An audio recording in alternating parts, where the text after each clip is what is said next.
The fabric tore with a sound that echoed across the canyon like a gunshot.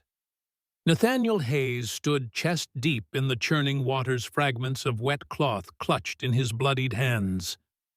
The river's rage still thundered in his ears, but another sound had replaced it in his mind, that terrible ripping noise that had just sealed his fate.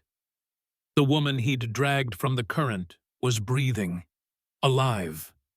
But the shredded pieces of her sacred ceremonial dress now floated downstream like accusations. Lightning split the sky, illuminating the ridge above, where silent figures had appeared. 20, perhaps 30 warriors, their stillness more terrifying than any movement could have been. In their eyes, Nathaniel saw judgment already past. He had pulled her from certain death. So why was the Apache woman staring at him with such terror? Why was she backing away like he was more dangerous than the drowning waters she'd just escaped? The rain hammered against his weathered hat, each drop a clock tick, counting down what little time he had left. In his 45 years of frontier life, Nathaniel had learned that saving someone meant gratitude. In his world, torn clothing was a small price for a saved life. But standing there, watching her clutch the remaining fabric to her chest, while scanning the tree line with desperate eyes, he realized with bone-deep certainty he wasn't in his world anymore. The old scar across his back burned with remembered pain, a phantom warning from wounds received a lifetime ago. 3 hours earlier, Nathaniel had been tracking his missing cattle through the narrow canyon when the sky turned as black as a funeral shroud.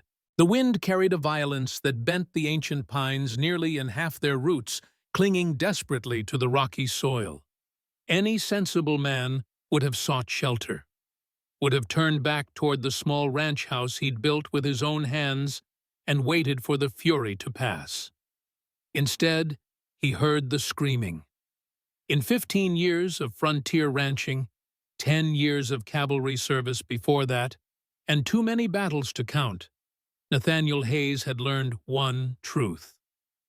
Human voices don't sound like animal cries, no matter how desperate. This was different. This was raw terror cutting through the howling tempest like a knife through flesh. Without conscious thought, his body made the decision. He dug his heels into his horse's flanks, spurring the animal toward the sound, following it down the rocky slope to where the normally placid stream had transformed into a raging monster. That's where he saw her, a woman caught in the current, her long black hair whipping around her face like living shadow. Her ceremonial dress elaborately beaded, and now heavy with water, dragged her downward with each passing second. She fought the river with everything she had, but the storm had turned the peaceful waterway into a liquid beast with teeth of stone and foam. Lightning flashed again, closer this time, the thunder following instantly. The jagged scar that ran from Nathaniel's right shoulder blade to his left hip, a permanent souvenir from a Comanche raid in '64, seemed to split open anew, a warning from his past. He ignored it. Without hesitation, he threw himself from the saddle directly into the churning water. The cold hit him like a physical blow, driving the air from his lungs. The current immediately seized him, trying to claim him with the same merciless force that held the woman. But Nathaniel's years of hard living had built a strength that even nature respected. He reached her just as her strength began to fail. Their eyes met for one brief instant, hers wide with fear, not just of drowning, but of him. Fear of being touched by a stranger. Fear of what this rescue might cost her. There was no time for gentle considerations. The rapids loomed ahead, jagged rocks waiting to shatter bone and flesh. Hesitation meant death. He grabbed her around the waist, feeling the fabric of her dress bunch in his grip. As he fought the current's pull, dragging them both toward the shoreline, he heard the material begin to strain. Then came the sound that terrible tearing noise that seemed to echo off the canyon walls. The woman's sharp intake of breath mixed with the storm's fury. But they were alive. That was all that mattered. Or so he thought, until he looked up and saw the faces emerging from the forest above. Sometimes, his father had told him long ago, it's not your enemies that kill you, but your good intentions. The old man had died with an Apache arrow in his chest, his good intentions buried alongside him in unmarked Texas soil. Now, as Nathaniel stood in the shallows, those words came back with painful clarity. The warriors stood silhouetted against the lightning-torn sky, their figures dark and immovable along the ridge. From their vantage point, they could see everything: Nathaniel holding the torn ceremonial fabric, the woman backing away with her garment in tatters, fear etched across her features. What they couldn't see was the truth. What they saw instead was confirmation of every dark tale ever told about men with skin like his. The Apache woman pressed herself against the muddy riverbank, her dark eyes darting between Nathaniel and the growing number of shadows materializing through the rainfall. She spoke rapidly in her native tongue, words cascading with desperate urgency. Though Nathaniel couldn't understand the language, panic needed no translation. "I was trying to help," Nathaniel said quietly, raising his empty hands to show he meant no harm. His words only seemed to intensify her distress. She shook her head violently, gesturing toward the warriors above. Then she did something that confused him deeply. She grabbed mud from the riverbank and began rubbing it frantically on her arms and face as if trying to hide evidence. Her movements were desperate, almost ritual in their intensity. A war cry echoed across the canyon, a sound Nathaniel had heard before in places where men died with their eyes open. Other voices answered from multiple directions, the sound making his blood run cold. He had heard tales of frontier conflicts since childhood, had even fought in some, but he had never felt the primal terror of being outnumbered by armed warriors in their own territory, with justice seemingly on their side. The woman suddenly grabbed his arm, her grip surprisingly powerful. For a moment, hope flickered in his chest. Perhaps she would explain, would make them understand. Instead, she pushed him away with such force that he stumbled backward into the shallow water. "Go," she whispered in heavily accented English. "They will kill you." But retreat was already impossible. The first warrior had begun descending the steep canyon wall, moving with the fluid grace of someone who knew every handhold and footfall by memory. Others followed their descent, creating a cascade of loose stones that clattered into the water below. Nathaniel counted at least 20 figures, though the rain made precision impossible. They carried traditional weapons, bows, war clubs, and blades that caught the lightning's flash. Their faces were painted for war, their intentions unmistakable. More warriors appeared from upstream and downstream, materializing from the rain-soaked landscape like spirits given flesh. 50, then 100, then more, appearing from every crevice and shadow, until Nathaniel faced a small army. They moved as one organism, encircling the riverbank with practiced precision. Nathaniel stood his ground. Running would only guarantee an arrow in his back. Fighting would mean certain death. Words seemed his only weapon now, though he doubted any would listen. The lead warrior reached the bottom of the canyon and stepped into the river without hesitation. He was a massive man, powerfully built, with graying hair braided with feathers and bone beads. Eyes like obsidian locked onto Nathaniel with hatred so intense it was almost physical. When he spoke, his voice carried the weight of absolute authority. Though Nathaniel couldn't understand the words, their meaning was clear. Judgment had already been passed. The woman threw herself between them, speaking rapidly to the warrior leader, her voice pleading, desperate. But the man's expression remained unchanged. If anything, The sight of her torn clothing and mud-streaked skin only fueled his rage. More warriors splashed into the river surrounding Nathaniel in a loose circle. Their weapons remained lowered, but ready. They were waiting for a signal for permission to act on what they believed they had witnessed. The realization sank into Nathaniel's bones. Everything he had done to save this woman's life was being interpreted as an attack upon her honor. Every tear in her dress, every smudge of mud on her skin, every sign of struggle was evidence against him. The lead warrior raised his war club, and Nathaniel understood that his time had run out. The truth, his father had also said, dies quicker than a man. The war club froze in mid-air as a new voice cut through the rain. Deep, commanding, carrying unquestionable authority. The lead warrior immediately lowered his weapon and stepped back, though his eyes never left Nathaniel's face. Through the storm came another figure older than the others.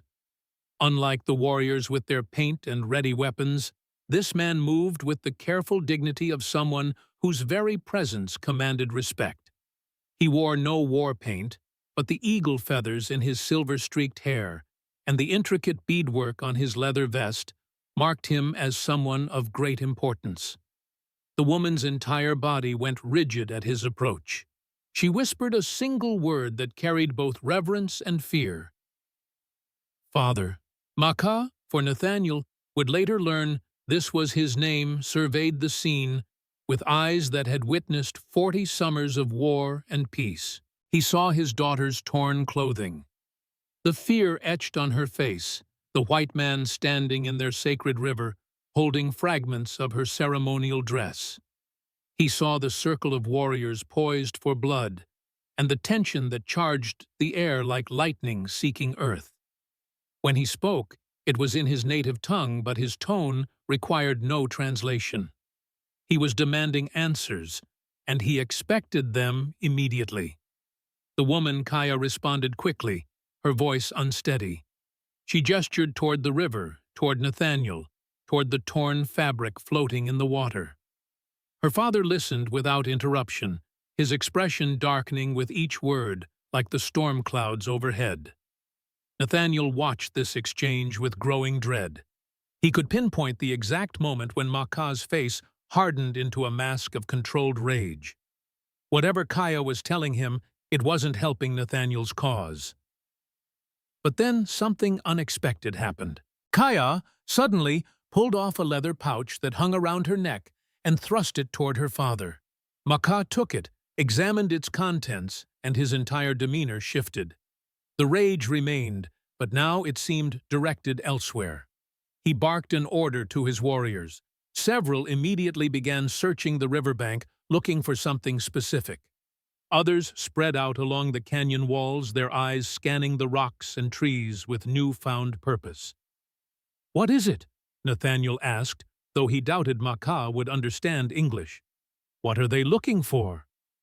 To his surprise, the tribal leader turned to him and spoke in heavily accented but clear English. "They look for the men who chase my daughter into the river." The words hit Nathaniel like a physical blow. Men who chased her, plural, which meant Kaya hadn't fallen into the water by accident. She had been running from something or someone.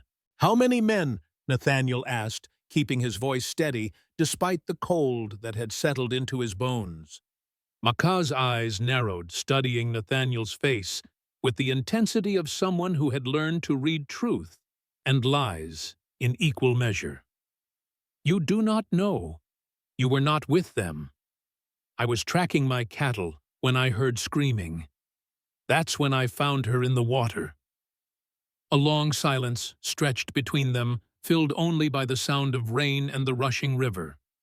The warriors continued their search, moving with methodical precision along the banks. Finally, Makah spoke again. "My daughter says you pulled her from the water. She also says 3 men on horses drove her to the edge. Men with yellow hair and eyes the color of winter sky." His gaze hardened. "Men who look like you." The implication was clear. Even if Nathaniel hadn't been one of the attackers, he looked like them, in the eyes of the tribe that made him guilty by blood, if nothing else. One of the searching warriors called out from upstream, holding something aloft. Makah moved to examine it, a piece of blue cloth unmistakably from a white man's shirt, not from Kaya's traditional dress. After a brief examination, Makah gave a command. Two warriors seized Nathaniel's arms while another bound his hands with rawhide strips. They worked quickly, efficiently, the knots expert, and painfully tight. There would be no escape. "You will come," Makah said simply. "The council will decide." With that, the warriors began marching Nathaniel up the canyon wall, following nearly invisible trails that zigzagged up the steep terrain. Kaya watched, her expression unreadable, making no move to intervene further. Perhaps she had already done more than was wise. Nathaniel didn't resist. Compliance was his only chance for survival now. The rain continued to pound against his back as they climbed higher, moving deeper into Apache territory than any white man was meant to go. The camp was larger than Nathaniel expected, spread across a protected valley that cradled it from the worst of the storm. Dozens of structures, wickiups, and more permanent dwellings stood in orderly rows with a large central area where a massive fire defied the rainstorm under a sturdy shelter. Women and children emerged from doorways as the procession passed, some whispering behind their hands, others glaring with open hostility. Nathaniel was brought to the center of the camp and secured to a tall wooden post.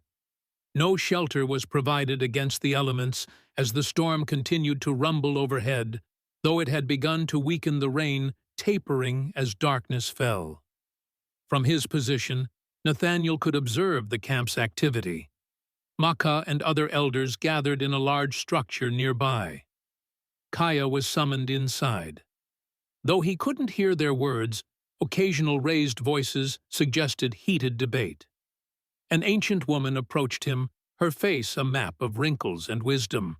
Without speaking, she applied a pungent salve to a cut on his forehead, an injury he hadn't even registered in the chaos. The ointment burned like fire, then cooled almost instantly, the bleeding stopping as if by command. "Thank you," Nathaniel said quietly. The old woman's face remained impassive, but she nodded once before retreating.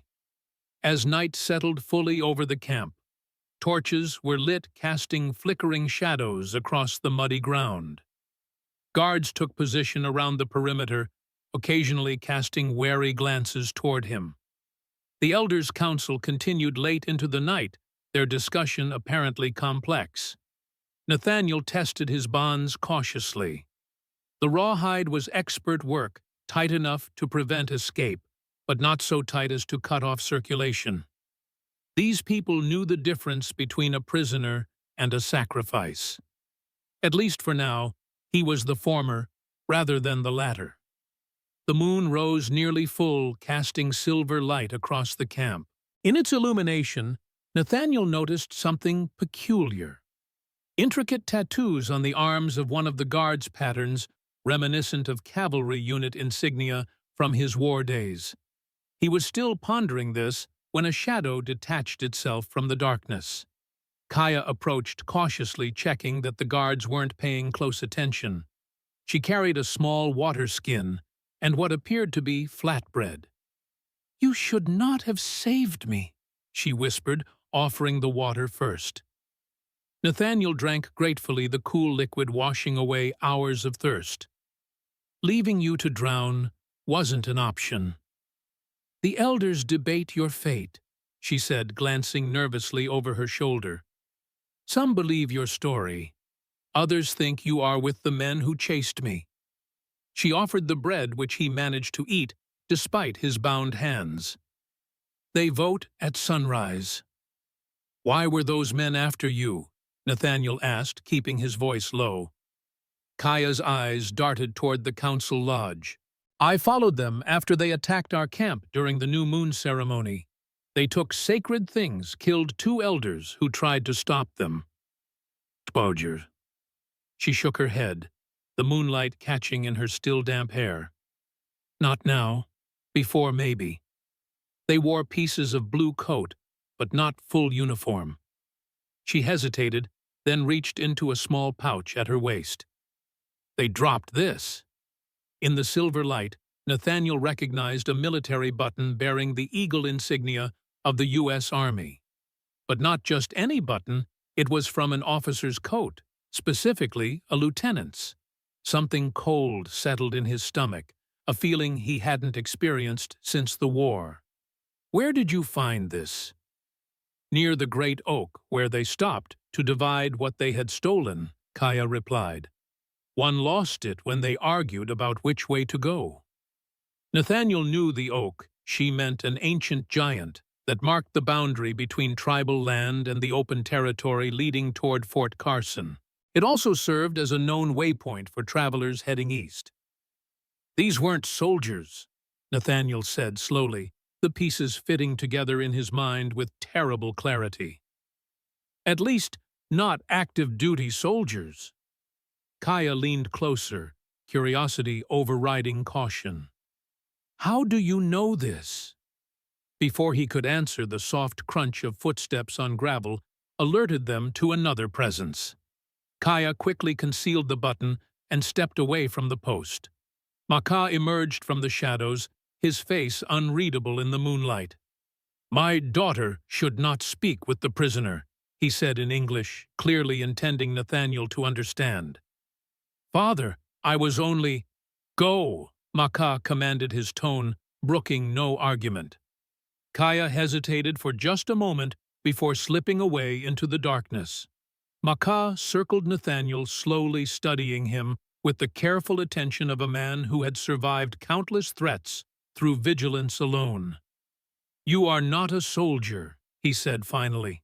Your hands are calloused, like a rancher's. But you have other scars, too. Nathaniel remained silent, unsure where this observation was leading. Remove his shirt, Makah commanded, and 2 warriors who had materialized from the shadows stepped forward. One cut away Nathaniel's already torn and soaked shirt with a knife that looked sharp enough to split hairs. The moonlight revealed what Makah had somehow suspected, a network of scars across Nathaniel's back. Some were clearly from a whip, remnants of a brief captivity during the war. But others formed a distinct pattern, one that made Makah inhale sharply. The marks of the cleansing ritual, he said, switching momentarily to his native tongue. The warriors with him muttered in surprise. Where did you receive these? Nathaniel understood enough of their reaction to know what had caused it. After the war, I was half dead in the desert south of here. An Apache healer found me, treated my wounds, taught me his ways. His name? Makah demanded. He called himself Nantai, said it meant one who speaks for the Creator. Something shifted in Makah's expression, not softening exactly, but a recognition. Nantai was my father's cousin. He left our tribe many seasons ago to seek visions in the mountains. He stepped closer, examining the scars more carefully. These are 10 summers old, at least. 12, Nathaniel corrected. I was with him for nearly 2 years before he sent me back to my own people.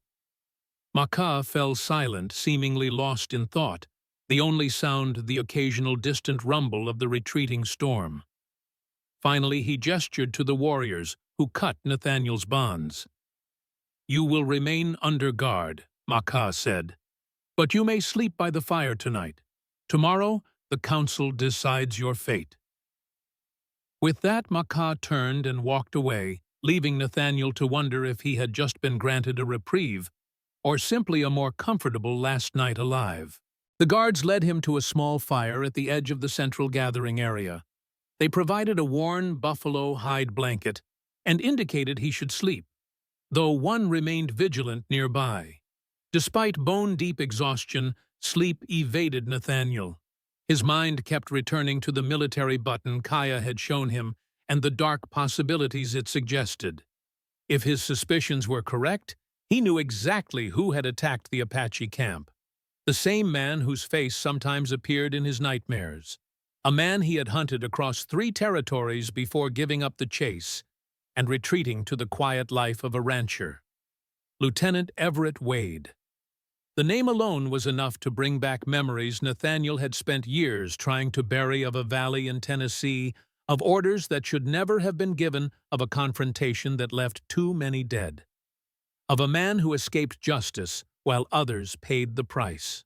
Dawn broke gray and cold over the Apache camp mist, clinging to the valley floor like reluctant spirits. Nathaniel woke from fitful sleep to find the camp already stirring. Children ran on morning errands, carefully avoiding his area. Women tended cooking fires, their occasional glances in his direction, wary but no longer openly hostile. A young warrior approached, gesturing for Nathaniel to follow. He was led to a small stream at the edge of the camp, where he was permitted to wash away the dried mud and river water that still caked his skin. Clean clothing was provided, not Apache garments, but simple trousers and a shirt that must have been traded from settlers or travelers. As Nathaniel dressed, he observed the camp preparing for something significant. The central area had been rearranged with logs placed in a semicircle around a larger fire.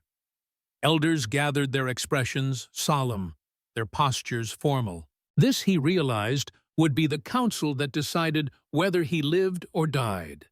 The young warrior escorted him toward the gathering but stopped at a small dwelling near its edge, indicating Nathaniel should enter. Inside, Kaya was grinding herbs in a stone mortar, her movements precise and practiced. She looked up as he entered, her expression guarded. "My father wishes me to explain our ways before the council meets," she said, gesturing for him to sit on a woven mat opposite her. "The elders will ask questions. You must answer with complete truth. They will know if you lie." "I understand," Nathaniel replied. "I have nothing to hide." Kaya studied him, her dark eyes searching his face. "The ritual scars on your back, they mean you have taken blood guilt upon yourself. Whose blood do you carry?" The question struck like a physical blow. Nathaniel rarely spoke of the past, preferring to let old ghosts rest. But he recognized that his life might depend on his honesty now. During the war, he began slowly, the words feeling foreign in his mouth after so many years of silence. "I served with a cavalry unit under Lieutenant Everett Wade. We received orders to clear a valley where Confederate sympathizers were supposedly hiding weapons and supplies." He paused, the memory still raw despite the passing years.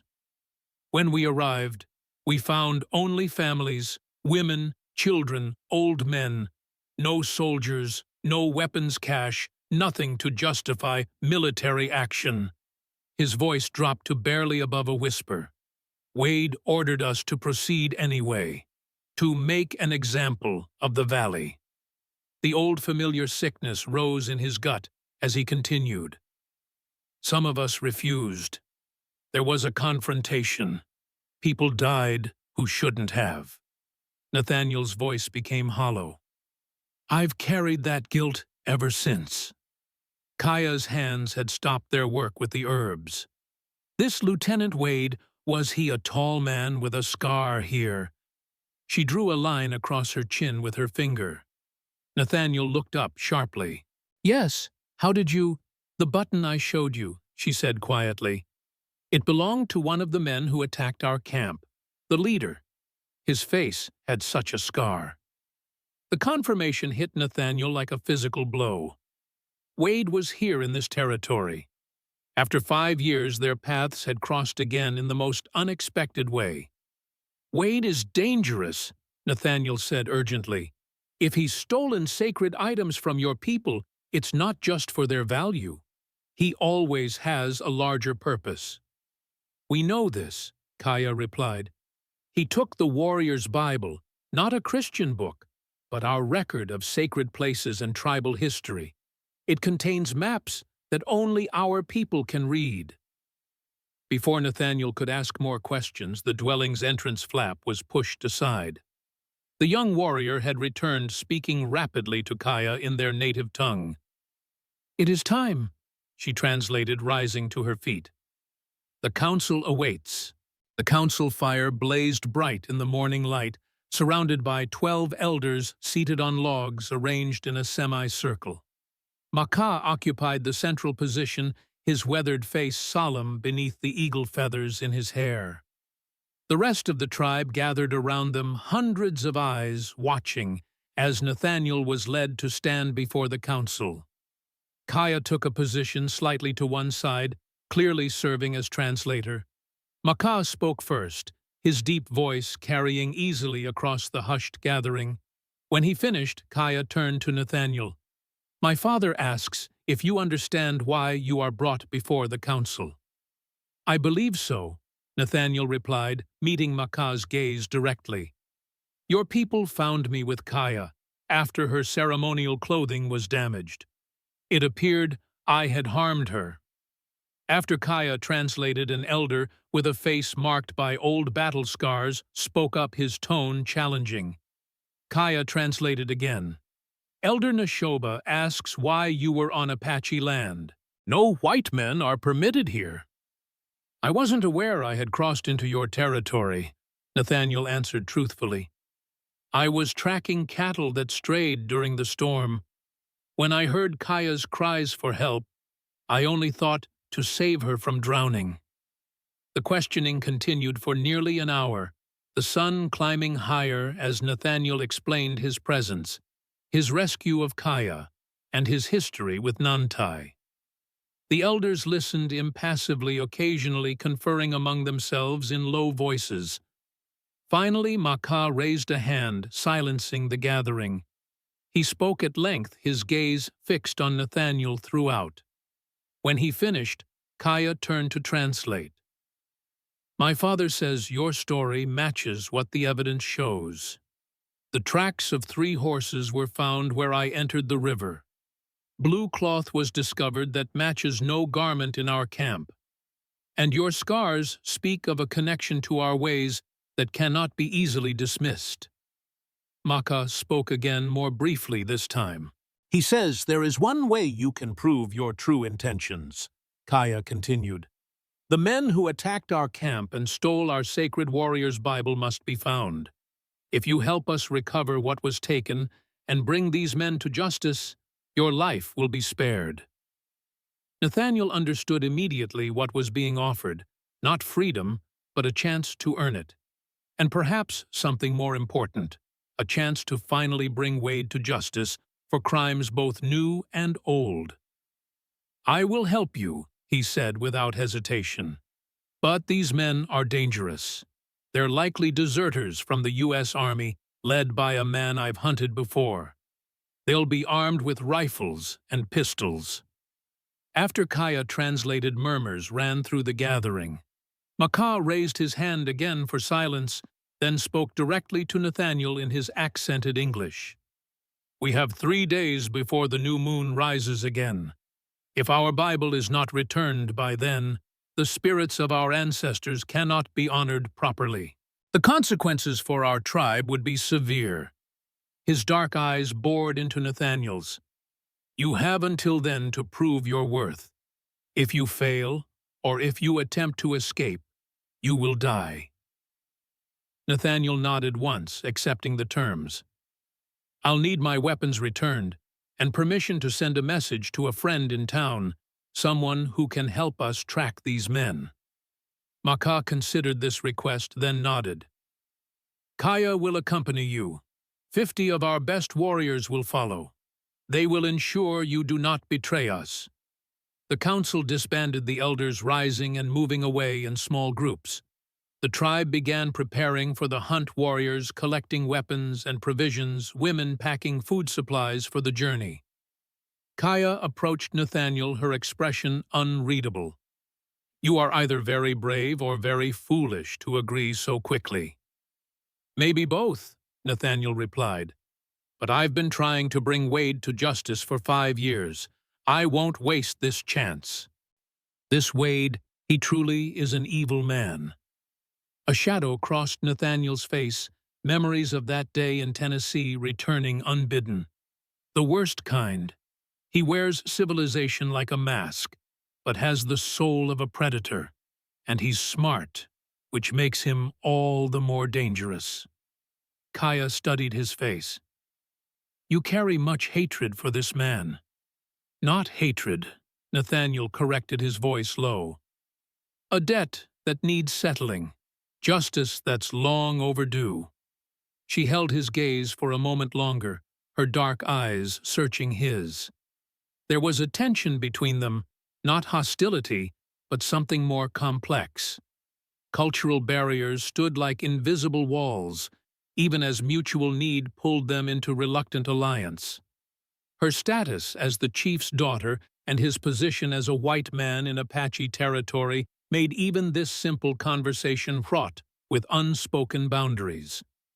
"Among our people," Kaya said carefully, "revenge and justice are not the same. Revenge takes. Justice restores." "And which do you think I'm seeking?" Nathaniel asked. "That," she replied, "is what you must decide before we find this man." A commotion at the edge of camp interrupted their conversation. Warriors were escorting someone toward them, an older white man with a silver beard and a blacksmith's powerful build. Despite being surrounded by armed Apache, the newcomer seemed more annoyed than frightened. "Nathaniel Hayes," the man called out, his voice gruff but relieved. "I should have known you'd get yourself into trouble the minute I turned my back." Despite everything, Nathaniel felt a smile tug at his lips. "Jackson Miller. How the hell did you find me?" "Found your horse wandering back toward town, saddlebags still attached," Jackson replied, coming to a stop before them. "Figured you weren't the type to abandon good horseflesh unless something bad happened. Followed your trail back to the river, then noticed all the Apache tracks." He glanced around at the warriors. "Though I must admit I expected to find you in worse shape." Makah stepped forward, eyeing the newcomer warily. "Who is this man?" "Jackson Miller," Nathaniel explained. "The friend I wanted to send a message to. He's a blacksmith in town, and the best tracker I know besides myself." Jackson extended his hand to Makah, seemingly unintimidated by the tribal leader's stern demeanor. "Pleasure to meet you, Chief. I assure you, whatever trouble this young fool has gotten himself into, I had no part in it." To Nathaniel's surprise, Makah accepted the handshake. "Your friend lives only because he has agreed to help us find thieves who stole sacred objects from our people." "Thieves, eh?" Jackson's bushy eyebrows rose. "Anyone I might know." "Lieutenant Everett Wade," Nathaniel said quietly. Jackson's expression shifted instantly from curious to grave. "Wade, you're certain?" Kaya saw him. "He's leading a group of deserters just like before." The old blacksmith's weathered face hardened. "Then you'll need more than Apache warriors, skilled as they may be. You'll need someone who remembers what Wade is capable of." Makah studied Jackson thoughtfully. "You know this man, too." "I was with Nathaniel when we tracked him after the war," Jackson explained. "We followed him through 3 territories before losing his trail in New Mexico. He's cunning, vicious, and utterly without conscience." After a moment's consideration, Makah nodded.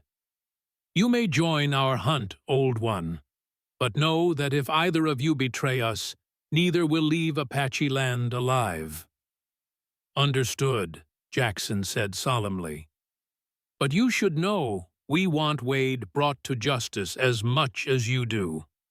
Maybe more." As preparations for departure continued around them, Nathaniel pulled Jackson aside. "You didn't have to come looking for me, old man." Jackson snorted. "Course I did. Who else is going to keep you from getting yourself killed?" His expression softened slightly. Besides, when I heard you'd gone missing near Apache land, I thought, I thought maybe you'd finally decided to settle that debt you're always talking about. Wade has the Apache's sacred book, Nathaniel said in a low voice.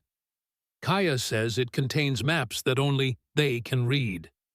What do you think he's after? Nothing good, Jackson replied grimly.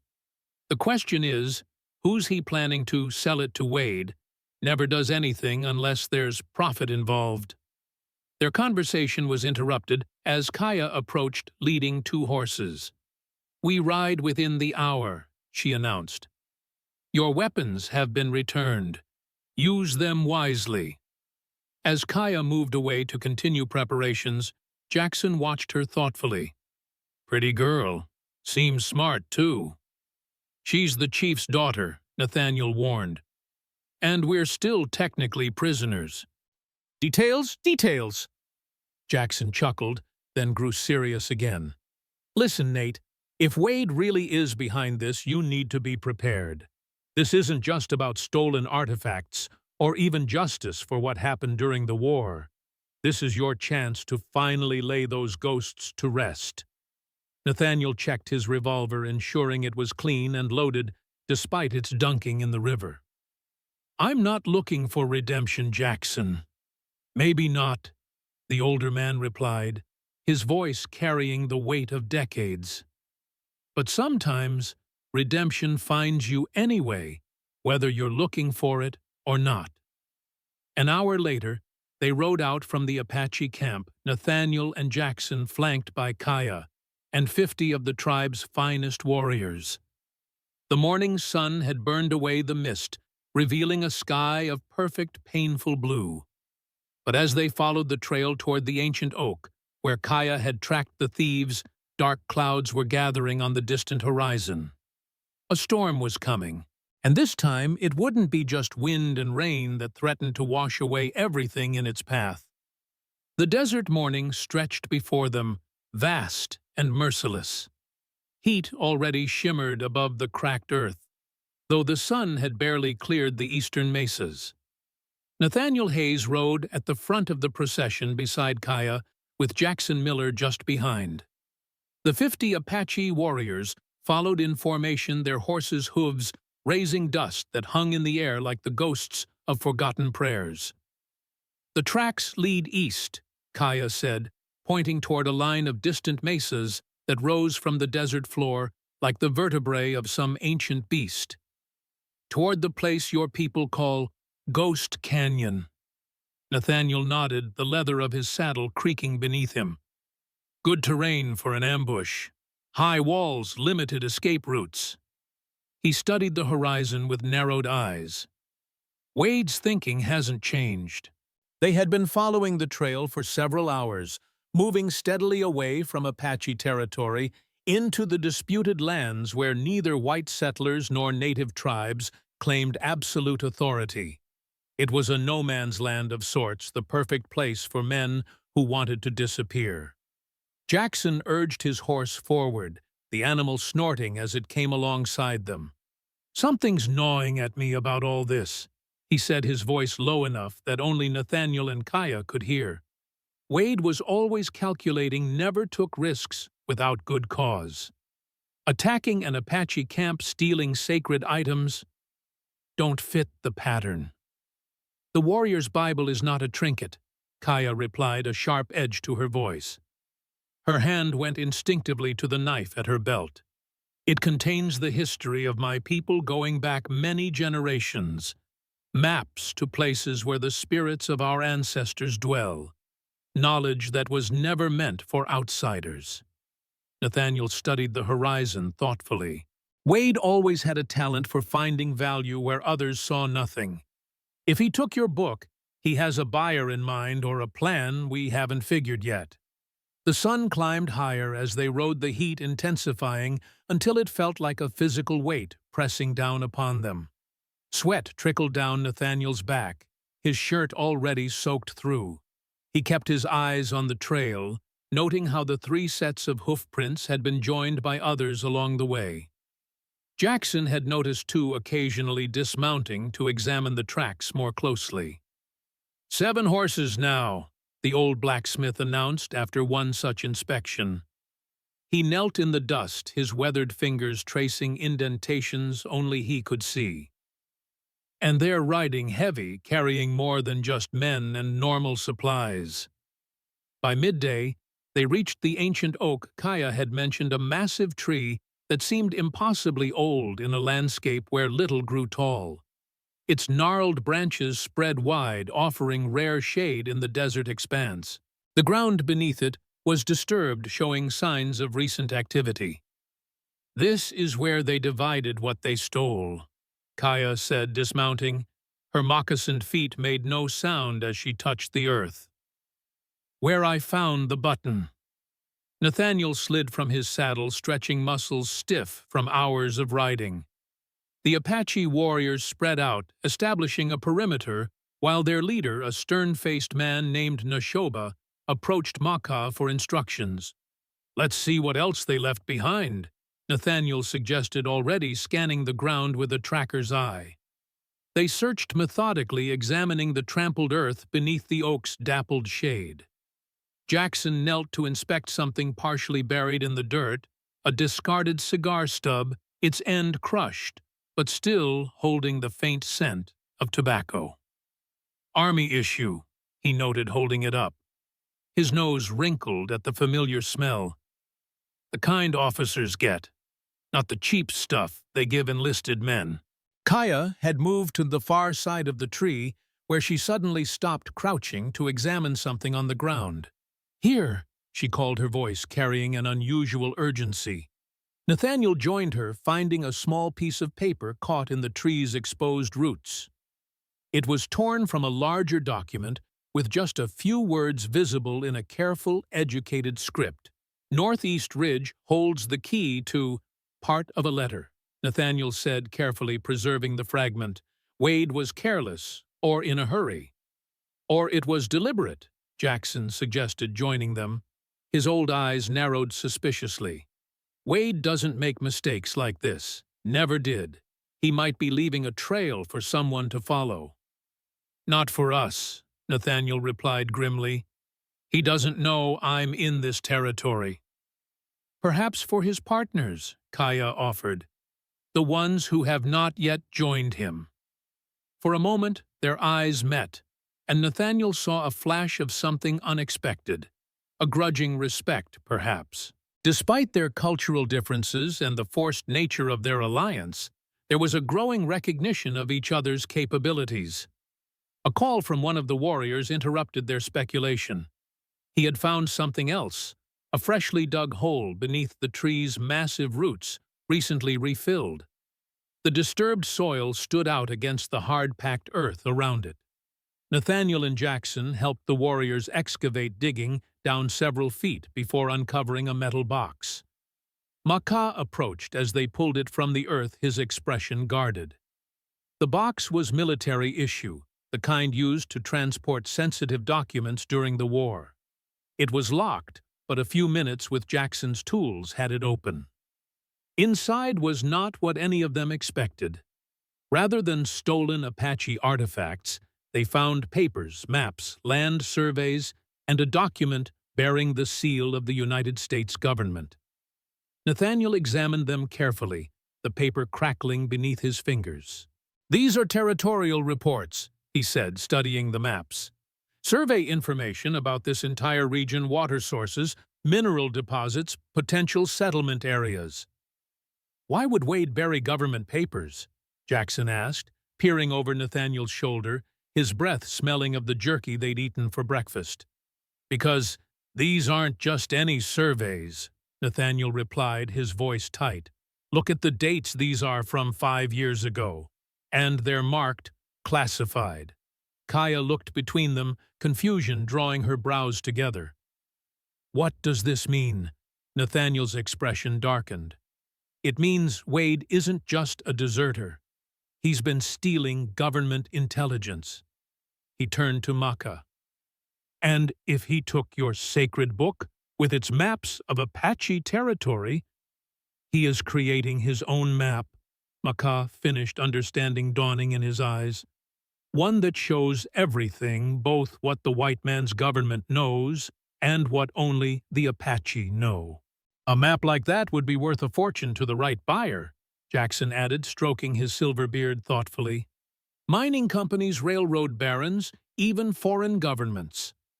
Nathaniel gathered the documents carefully. We need to move. If these papers are any indication, Wade's already several steps ahead of us. They mounted quickly, continuing east toward Ghost Canyon. The terrain grew increasingly rugged, with towering rock formations rising from the desert floor like ancient sentinels. Heat radiated from the stones, turning the narrow passes into baking ovens. The tracks they followed became clearer. Wade's group was no longer attempting to hide their trail. They believed themselves beyond pursuit, Makah observed, riding up beside Nathaniel. His face remained impassive, but his eyes held the wisdom of countless seasons. Or they no longer care if they are followed. Both are dangerous possibilities, Nathaniel replied, his hand resting on the revolver at his hip. By late afternoon, they approached the mouth of Ghost Canyon, a narrow passage between sheer cliffs that stretched for miles into the distance. The entrance was barely wide enough for two horses to ride abreast, making it an ideal defensive position. Shadows reached long fingers across the canyon floor, though the day's heat still lingered in the stone. Nathaniel reined in his mount, studying the canyon entrance with a soldier's eye. They'd be fools not to have a lookout. Kaya pointed to the high ridge above the canyon. There are caves up there, places where one could watch the entire approach without being seen. Jackson nodded, squinting up at the jagged ridgeline. I'll circle around, come in from above, check for sentries. I'll send 2 of my best warriors with you, Makah offered. Men who can move without being seen or heard. As Jackson departed with his Apache companions, Nathaniel dismounted and moved closer to the canyon entrance on foot, keeping to what little cover the sparse vegetation provided. The scent of sage and dust filled his nostrils as he crept forward. Kaya followed silently, her moccasined feet making no sound on the rocky ground. You track well for a white man, she observed quietly, a hint of reluctant admiration in her voice. I had good teachers, Nathaniel replied. Some Apache, some not. Nantai taught you our ways, she asked. Nathaniel nodded. He found me half dead after a Comanche raid, said I was too stubborn to die, so he might as well teach me something useful. A ghost of a smile touched his lips at the memory. Spent 2 years learning how to live in this country, not just survive in it. They reached a large boulder near the canyon mouth, offering a better view of the passage beyond. From this vantage point, Nathaniel could see boot prints in the sand, recent tracks heading into the canyon, none coming out. They're still in there, he said. Kaya studied the cliff faces above them, her expression solemn. This place has another name among my people. We call it the Canyon of Shadows. It is said that spirits dwell here, ancestors who protect sacred places deeper within. Do you believe that? Nathaniel asked, genuinely curious. She considered the question seriously, her dark eyes reflecting the deepening shadows. I believe there are things in this world that cannot be explained by either your people's science or my people's traditions alone. She met his gaze directly. And I believe that some places hold power regardless of what name we give that power. Their conversation was interrupted by a bird call from above, 3 notes in quick succession, then 2 more. Jackson's signal. No sentries, Nathaniel translated for Kaya's benefit. But he's found something else. They made their way back to the main group, where Jackson was waiting with the 2 Apache warriors. The old blacksmith's expression was grim lines of concern, etched deeper into his weathered face. "There's a camp about half a mile into the canyon," he reported. "7 men just like the tracks showed. But there's something else they've got a prisoner." Makah stepped forward. "One of our people." Jackson shook his head. "White man, older fellow in city clothes, spectacles, soft hands, doesn't look like a frontiersman or a soldier." "Did you see Wade?" Nathaniel asked. "Yeah, I saw him." Jackson's expression hardened. Same scar across his chin, same cold eyes. He was talking to the prisoners, seemed pretty intent on whatever they were discussing. Had maps spread out all over a table. Nathaniel turned to Makah. "We need to get closer, see what they're planning." The Apache chief considered this, then nodded, the eagle feathers in his hair swaying slightly. "My warriors will create a perimeter around the canyon. No one enters or leaves without our knowledge." He turned to his daughter. "Kaya, you will guide Hayes and the Old One through the hidden paths. They may need your knowledge of our ways." Kaya nodded, though Nathaniel detected a hint of surprise in her expression. Being chosen for such a task was clearly significant. As the Apache warriors took their positions, Nathaniel, Jackson, and Kaya prepared to enter the canyon. They left their horses with Makah's men and continued on foot, moving silently through the deepening shadows as the sun began its descent toward the western horizon.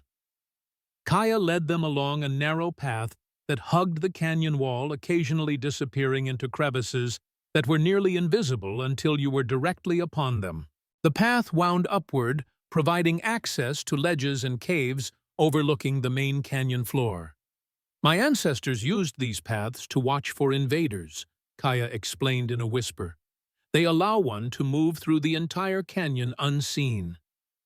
After nearly half an hour of careful progress, they reached a vantage point directly above Wade's camp. From here, they could see everything while remaining hidden in the shadows of an overhanging ledge.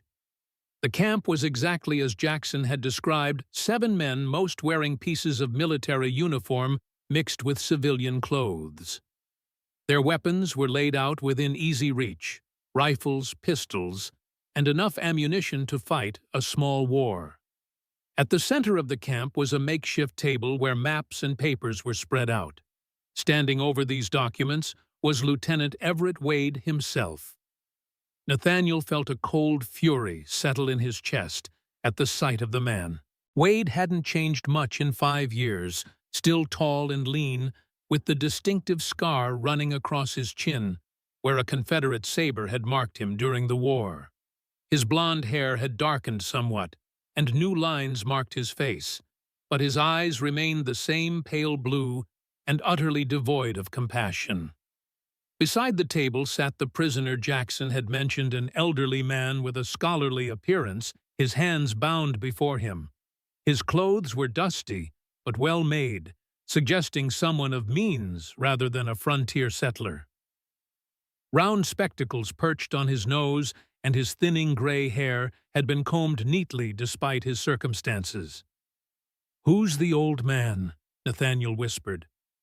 "Don't know," Jackson replied, "but Wade seems mighty interested in his opinion on those maps." They watched as Wade pointed to something on the table, speaking to the prisoner. Though they couldn't hear the words, the prisoner's reluctance was evident in his body language. Wade's response was to backhand the man sharply across the face, sending his spectacles flying. Kaya's hand went to the knife at her belt. "We should help him." Nathaniel placed a restraining hand on her arm. "Not yet. We're outnumbered, and we don't know what we're walking into. We need to understand what they're doing first." His touch lasted only a moment, but the gesture created a sudden tension between them.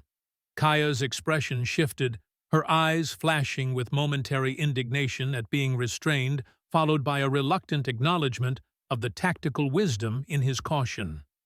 She withdrew slightly, maintaining the cultural distance that propriety demanded. They continued observing as one of Wade's men approached, carrying a bundle wrapped in deerskin. He placed it on the table and carefully unwrapped it, revealing a book, bound in leather.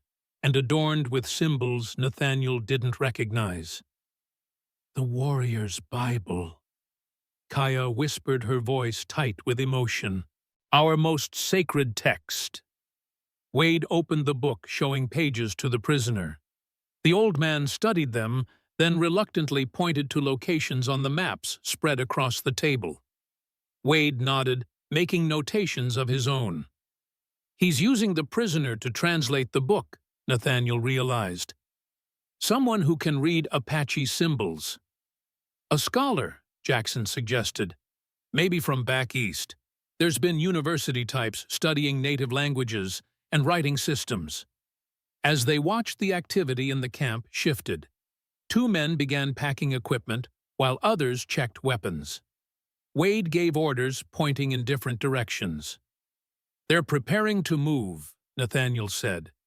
"We need to get back to Makah, form a plan before they scatter." They retreated along the hidden path, making their way back to where the Apache warriors waited. Makah listened intently as they described what they had seen. "This prisoner, you believe he can read our sacred language?" the chief asked, concern deepening the lines around his eyes. "It appears so," Nathaniel confirmed. "Wade is using him to translate your bookmark locations on his maps." Makah's expression darkened. "Then he is close to finding what he seeks." "Which is what exactly?" Jackson asked, wiping sweat from his brow with a faded bandana. The chief exchanged a glance with his daughter before answering. "The warrior's Bible contains many secrets, but greatest among them is the location of the Valley of Souls, a place sacred to our people for countless generations." "What's in this valley that Wade would want?" Nathaniel pressed. "Our ancestors believed the valley was blessed by the Creator," Kaya explained.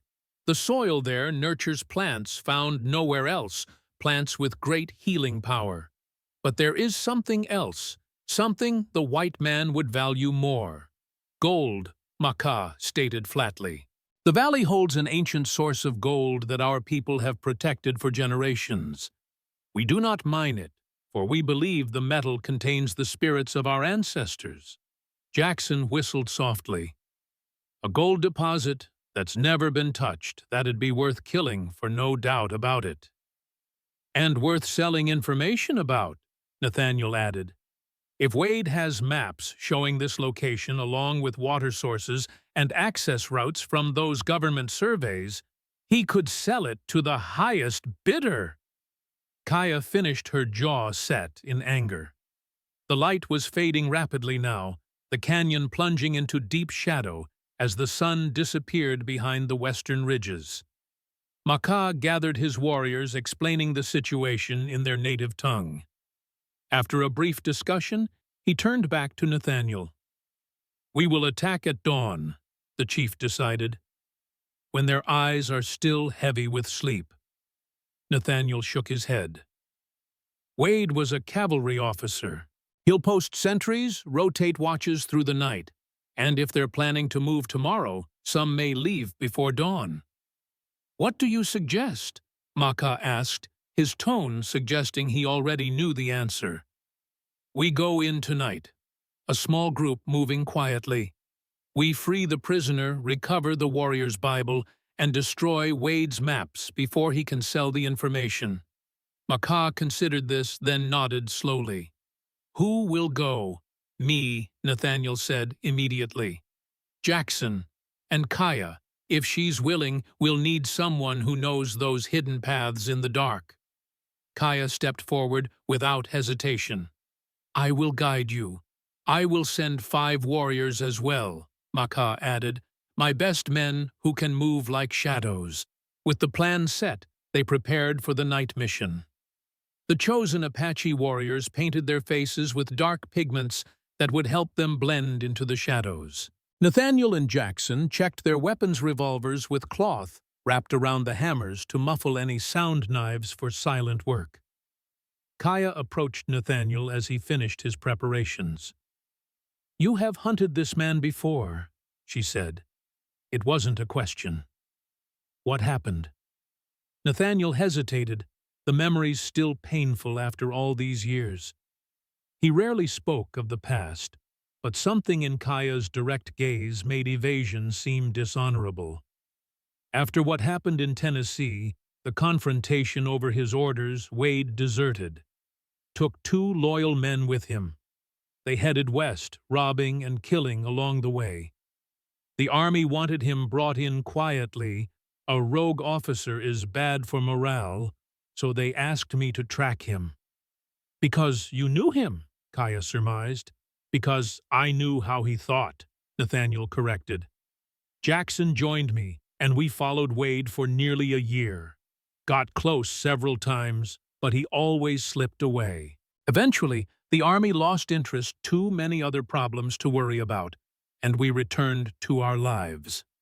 His jaw tightened, but I never forgot. And now fate has brought you together again, she observed. Not fate, Nathaniel replied. Wade's own greed. A subtle tension lingered between them, unspoken questions about his motivations. Nathaniel could sense her uncertainty, wondering if he truly sought justice or merely personal vengeance. You are not Apache, she said finally. Yet you carry our marks of cleansing. You understand something of our ways, but not everything. Her dark eyes studied him intently. Why should I trust that your purpose aligns with ours? It was a fair question, one that demanded honesty. I can't promise my motives are pure, Nathaniel admitted, but I can promise this Wade has blood on his hands that demands an accounting. Whether it's Apache justice or white man's law that catches up to him, what matters is that he doesn't hurt anyone else. Kaya nodded slowly, seeming to find something acceptable in his answer. Then we will walk this path together, for now. As night fully claimed the canyon, Makah approached them one last time. Remember, he said gravely, the warrior's Bible must be recovered intact. It contains knowledge that cannot be lost. We understand, Nathaniel assured him. And Wade, Makah added, his eyes locked with Nathaniel's. He must not escape justice again.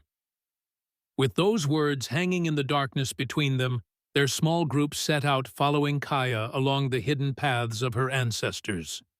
The night was clear, stars strewn across the sky like scattered diamonds. A quarter moon provided just enough light to see without betraying their position. Kaya moved with absolute confidence, leading them through passages so narrow they had to turn sideways to pass. The Apache warriors followed like ghosts, their movements fluid and silent. Jackson, despite his age, kept pace admirably, his years of frontier experience evident in every careful step. They reached the overlook above Wade's camp to find the site much changed from earlier. Most of the men were asleep, wrapped in blankets around a low-burning fire. Only 2 remained awake, a sentry posted at the canyon entrance, and Wade himself still bent over his maps with a lantern providing dim illumination. The prisoner sat nearby, his hands still bound, his head drooping with exhaustion.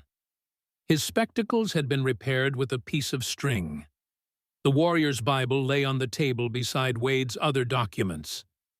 Kaya pointed to a narrow path that would take them to the canyon floor behind Wade's position. Nathaniel nodded, and they began their descent, moving with agonizing slowness to avoid dislodging even a single stone. When they reached the bottom, Nathaniel signaled for the Apache warriors to spread out and take positions surrounding the camp. He, Jackson, and Kaya would approach Wade directly, while the warriors neutralized the sentry and covered the sleeping men. They crept forward using the boulders scattered across the canyon floor as cover.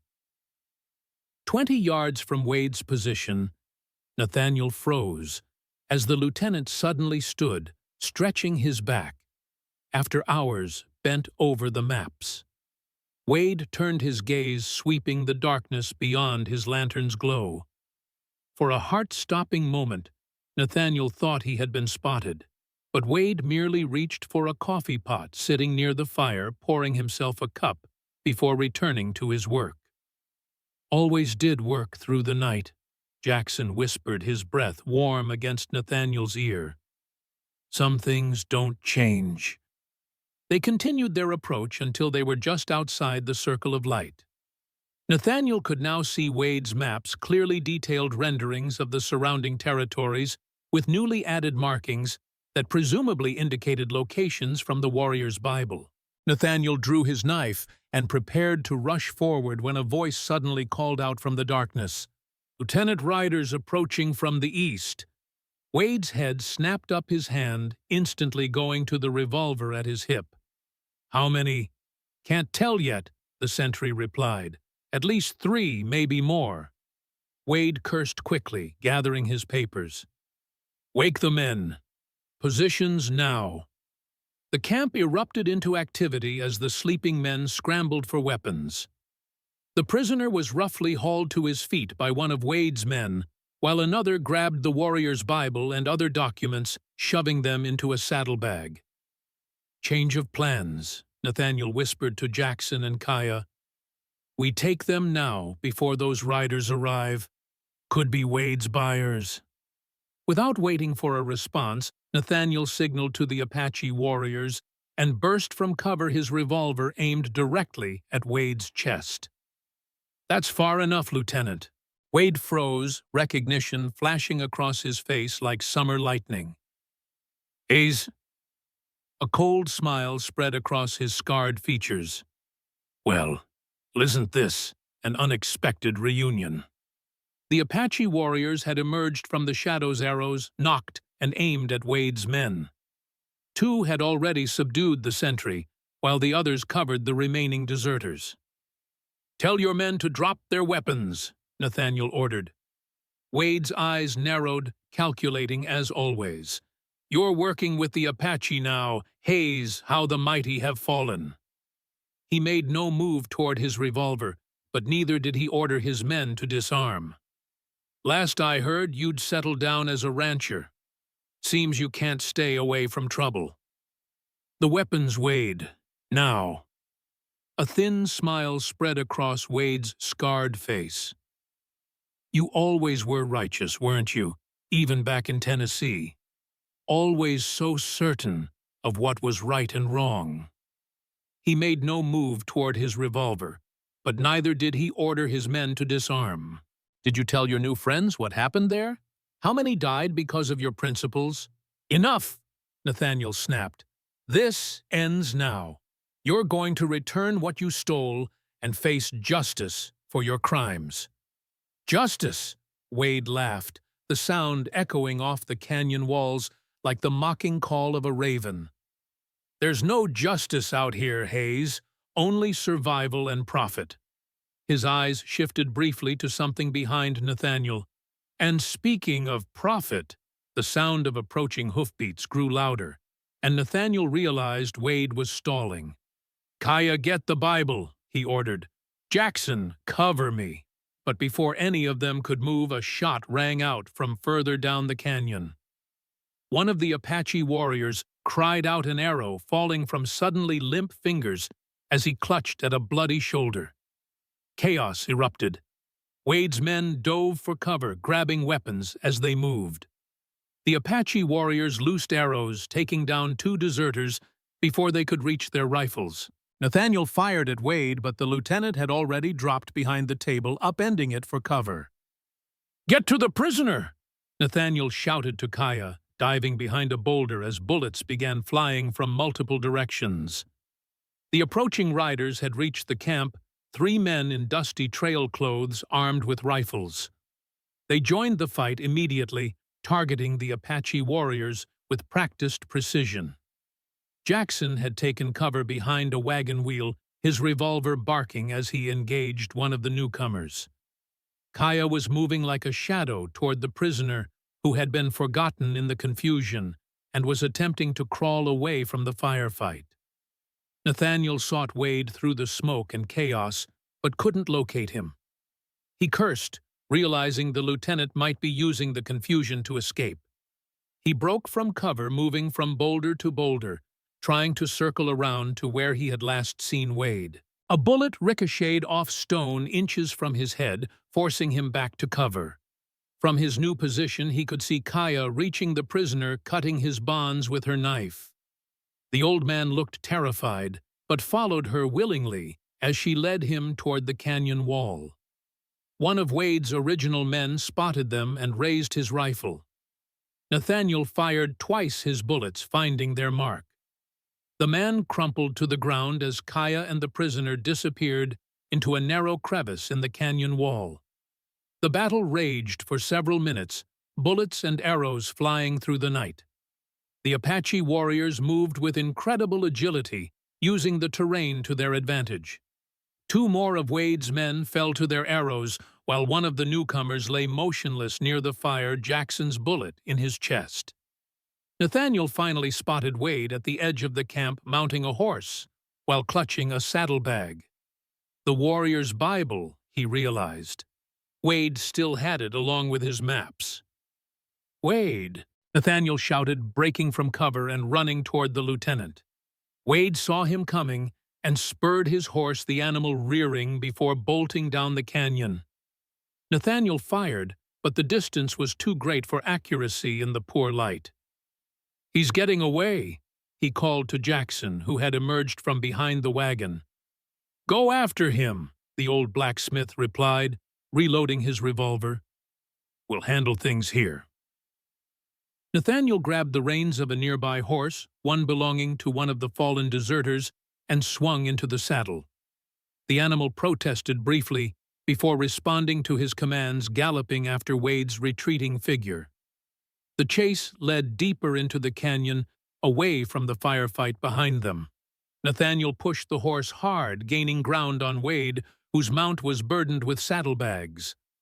The lieutenant glanced back, saw Nathaniel closing, and fired his revolver one-handed. The shot went wide, echoing off the canyon walls. The path narrowed suddenly, forcing both riders to slow.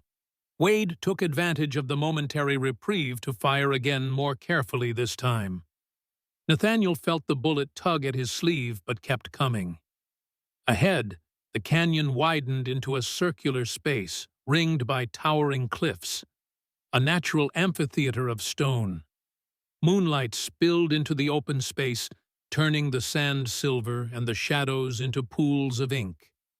Wade rode to its center before wheeling his horse around, revolver raised. "Far enough, Hayes." Nathaniel reined in his mount, keeping a distance of about 30 yards between them. His own revolver remained pointed at Wade's chest. "It's over, Wade.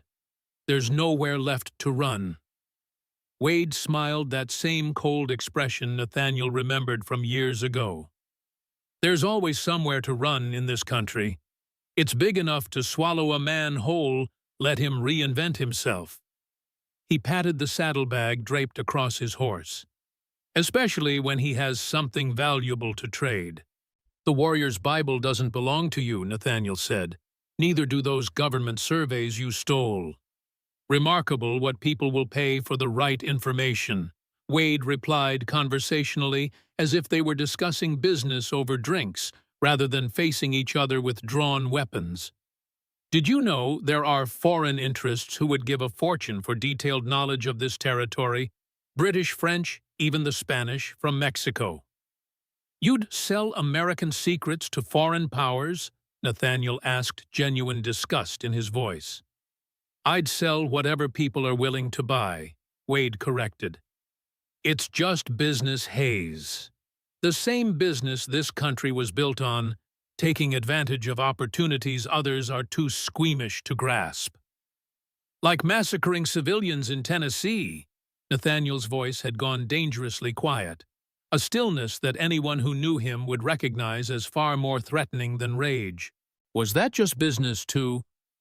Something flickered in Wade's eyes, not remorse, but irritation at the reminder. Those people were harboring Confederate sympathizers.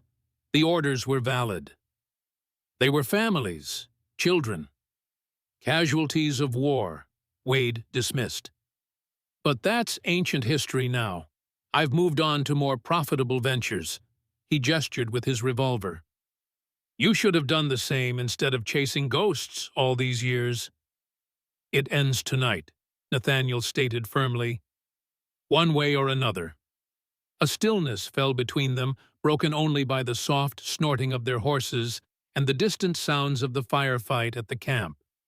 The canyon walls seemed to lean in silent witnesses to this long-delayed reckoning. Wade's expression hardened. You always did lack vision, Hayes. Can't you see what I'm building here?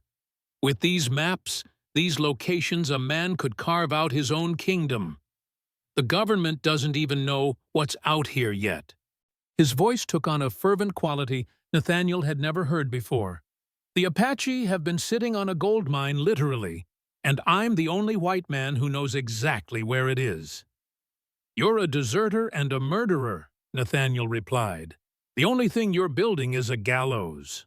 Wade sighed as if disappointed by Nathaniel's failure to understand. I gave you a chance back in Tennessee, offered you a place with us when we left. The offer still stands, Hayes. There's enough wealth in this venture for both of us. For a brief moment, silence filled the stone amphitheater. Even the horses seemed to hold their breath. You know my answer, Nathaniel said finally. Yes, I suppose I do. Wade's finger tightened on the trigger of his revolver. Always the honorable fool right to the end. Before either man could fire, an arrow whistled through the darkness, striking Wade's horse in the flank. The animal screamed and reared, throwing the lieutenant from the saddle. His revolver discharged as he felled the bullet, kicking up dirt several feet from Nathaniel. Kaya stepped from the shadows of the canyon wall, another arrow already knocked in her bow. Her dark eyes reflected the moonlight like twin stars. He talks too much, she observed coolly. Wade scrambled to his feet, his revolver lost in the fall. He drew a knife from his boot, backing away, as Nathaniel dismounted and advanced on him. It doesn't have to end like this, Wade said, his earlier confidence evaporating like morning dew. We can make a deal. Return the warrior's Bible, Kaya demanded, her arrow still trained on him. And the maps you made from it. Wade glanced at the saddlebag, which had fallen with him, and now lay in the dirt between them. Of course, he said, his tone conciliatory. Just a misunderstanding. I never intended any disrespect to your people's traditions. He reached slowly toward the saddlebag, his movements deliberate. Nathaniel watched him carefully, suspecting treachery. He was right. As Wade's hand reached the bag, he suddenly flung a handful of dirt into Nathaniel's face. Temporarily blinded, Nathaniel staggered back. Kaya loosed her arrow, but Wade was already moving, diving behind a boulder. Nathaniel wiped his eyes clear in time to see Wade emerge on the other side of the rock, now holding a small derringer, a hideout gun he must have kept concealed. The lieutenant aimed at Kaya, who was reaching for another arrow. Without thinking, Nathaniel threw himself forward, tackling Wade just as the derringer fired. The tiny gun's report seemed impossibly loud in the enclosed space. They hit the ground hard, grappling for control of the weapon. Wade was strong and desperate, driving his knee into Nathaniel's ribs. Pain exploded through Nathaniel's body, but he maintained his grip on Wade's wrist, preventing him from bringing the derringer to bear. They rolled across the ground, kicking up dust that caught in their throats and eyes. Neither man able to gain a decisive advantage. Wade's face was contorted with fury, all pretense of civilization stripped away to reveal the predator beneath. I should have killed you in Tennessee, he snarled through gritted teeth, his breath hot against Nathaniel's face. You tried, Nathaniel grunted, twisting Wade's wrist until the derringer fell from nerveless fingers. Wade headbutted him, the impact momentarily dazing Nathaniel. The lieutenant broke free and scrambled toward the fallen gun. Nathaniel lunged after him, grabbing his ankle and pulling him back. Wade kicked out his boot, connecting with Nathaniel's jaw. Stars exploded in Nathaniel's vision, but he held on, dragging Wade away from the weapon. The lieutenant twisted in his grip, drawing another knife from inside his jacket. The blade slashed downward, opening a cut along Nathaniel's forearm. He released Wade's ankle, rolling away from a second strike. The curse of the borderlands. Both men regained their feet, circling each other warily. Blood dripped from Nathaniel's arm, but the wound wasn't serious. Wade held his knife in a practiced grip, his eyes calculating distances and angles. "You've gotten older, Hayes," Wade taunted. "Slower. So have you," Nathaniel replied, drawing his own knife. The blade gleamed silver in the moonlight. They clashed again, blades flashing in the moonlight that filtered down into the canyon. Steel rang against steel as the knives met, each man seeking an opening in the other's defense. The sounds of their struggle echoed off the stone walls, grunts of effort, the scrape of boots on sand, the metallic clash of blades. Wade was skilled, his time in the cavalry had taught him well, but Nathaniel had spent years on the frontier where knife fighting wasn't a gentleman's art, but a brutal necessity. He parried Wade's thrust and countered with a slash that tore the lieutenant's sleeve and drew blood. Wade hissed in pain, but pressed his attack, feinting low before stabbing at Nathaniel's throat. Nathaniel jerked back the blade, missing his neck by inches. He countered with a sweeping kick that caught Wade behind the knee, staggering him. Before Nathaniel could press his advantage, a shout echoed through the canyon. Jackson appeared at the entrance to the stone amphitheater, revolver in hand. Behind him came several Apache warriors, their bows ready. Wade glanced at the newcomers, then back at Nathaniel, clearly measuring his dwindling options. With a sudden movement, he lunged not at Nathaniel, but toward the saddlebag still lying on the ground. Nathaniel intercepted him, driving his shoulder into Wade's midsection. They crashed to the ground again, Wade's knife skittering away across the stone. This time, Nathaniel gained the upper hand, pinning Wade beneath him. "It's over," he said, pressing the edge of his knife against Wade's throat. "Where's the warrior's Bible?" Wade's eyes darted to the saddlebag, then back to Nathaniel. "In there, along with the maps. Take them. Let me go and you'll never see me again. So you can start over somewhere else. Find new victims." Nathaniel pressed the blade harder, drawing a thin line of blood. "Not this time." Fear finally entered Wade's eyes as he realized Nathaniel wasn't bluffing. "Hayes, wait. How many died in Tennessee because of your orders?" Nathaniel asked, his voice deadly quiet. "How many have died since during your robberies and schemes? When does it end? Wade?" Something strange happened then. Wade's expression changed, the arrogance falling away to reveal something Nathaniel had never seen before: vulnerability. "You weren't there at the end," Wade said, his voice suddenly hoarse. "After you left. The orders came down, no witnesses, no exceptions. They would have court-martialed me if I hadn't carried it out." His eyes held Nathaniel's. "I made it quick. That's all I could do." For a moment, Nathaniel's pressure on the knife eased, confusion replacing certainty. Could Wade be telling the truth? Had there been orders he didn't know about Nathaniel? Kaya's voice cut through his thoughts. She had recovered her bow and now stood nearby, watching him with an unreadable expression. This is not your decision alone." He glanced up at her, then at the Apache warriors who had surrounded them. Their faces were solemn judgment in their dark eyes. "He is responsible for the deaths of our elders," Kaya continued, "for the theft of our sacred knowledge. By our laws, his fate belongs to the council." Nathaniel hesitated, the knife still at Wade's throat. Part of him, the part that had carried this vendetta for 5 long years, wanted to end it here, to close this chapter with finality. But another part recognized the wisdom in Kaya's words. Their eyes met across the canyon floor, and something passed between them, a silent understanding.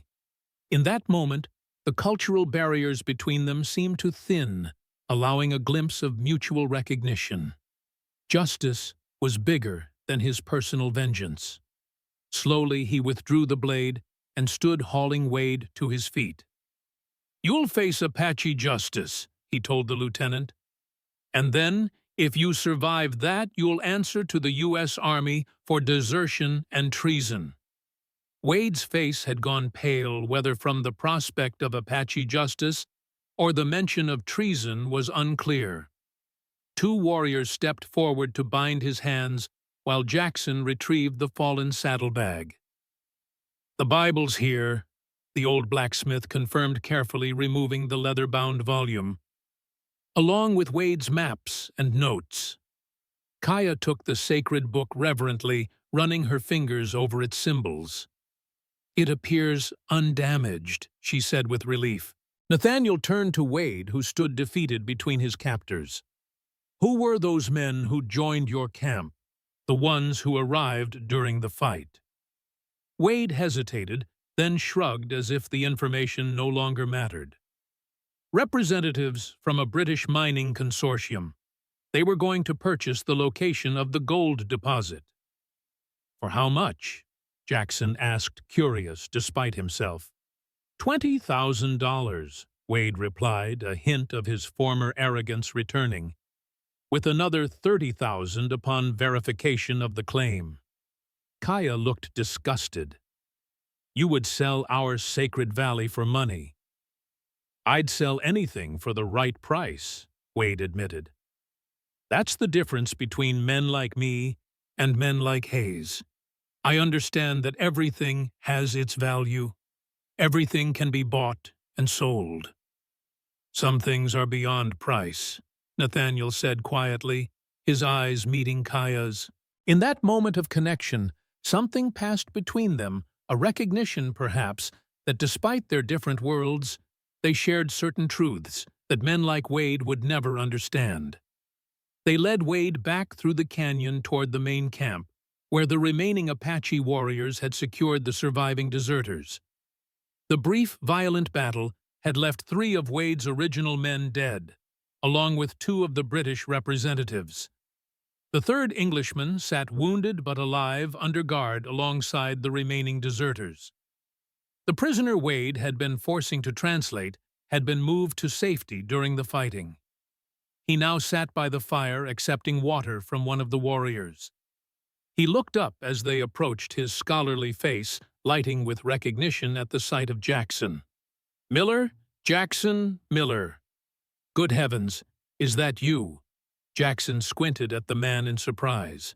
"Professor Hargrove, what in blazes are you doing out here?" The professor struggled to his feet, clearly exhausted but relieved. "I was part of a university expedition studying native languages. Wade and his men attacked our camp 2 weeks ago, killed my assistants, and forced me to accompany them." He gestured toward the warrior's Bible that Kaya still held. "They wanted me to translate the Apache symbols, correlate them with modern maps." "And did you?" Nathaniel asked. Hargrove looked ashamed. "I had no choice. They threatened to kill me, but I was selective in my translations, deliberately misinterpreted certain critical locations." He glanced at Kaya apologetically. "I hope you understand. I tried to protect your sacred knowledge as best I could under the circumstances." Kaya studied the professor thoughtfully. "You risked your life to protect our secrets." "I may be an academic, my dear, but I understand the difference between research and plunder," Hargrove replied with dignity. Wade wasn't interested in preservation or understanding, only exploitation. Makah arrived shortly afterward, with the remainder of his warriors having heard the sounds of battle from their position outside the canyon. He listened gravely as Nathaniel and Kaya recounted what had transpired. "The warrior's Bible has been recovered," the chief acknowledged with satisfaction. "And those responsible for the deaths of our elders have been captured. You have fulfilled your promise, Nathaniel Hayes."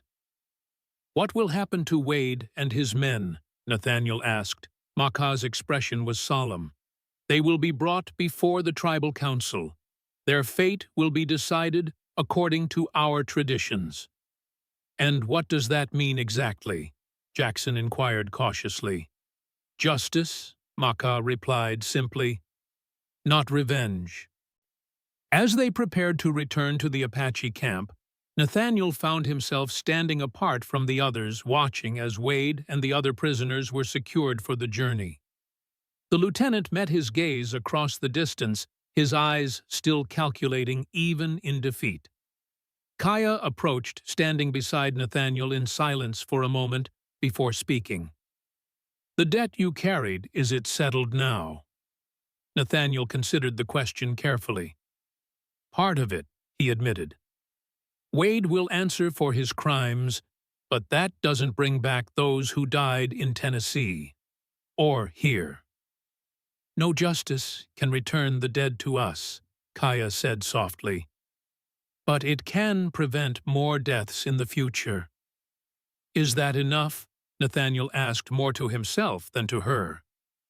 "It must be," she replied. "Otherwise, the weight of the past becomes too heavy to carry forward." A strange peace settled over Nathaniel in that moment, not the triumph he had imagined during those long years of hunting Wade, but something quieter and perhaps more valuable.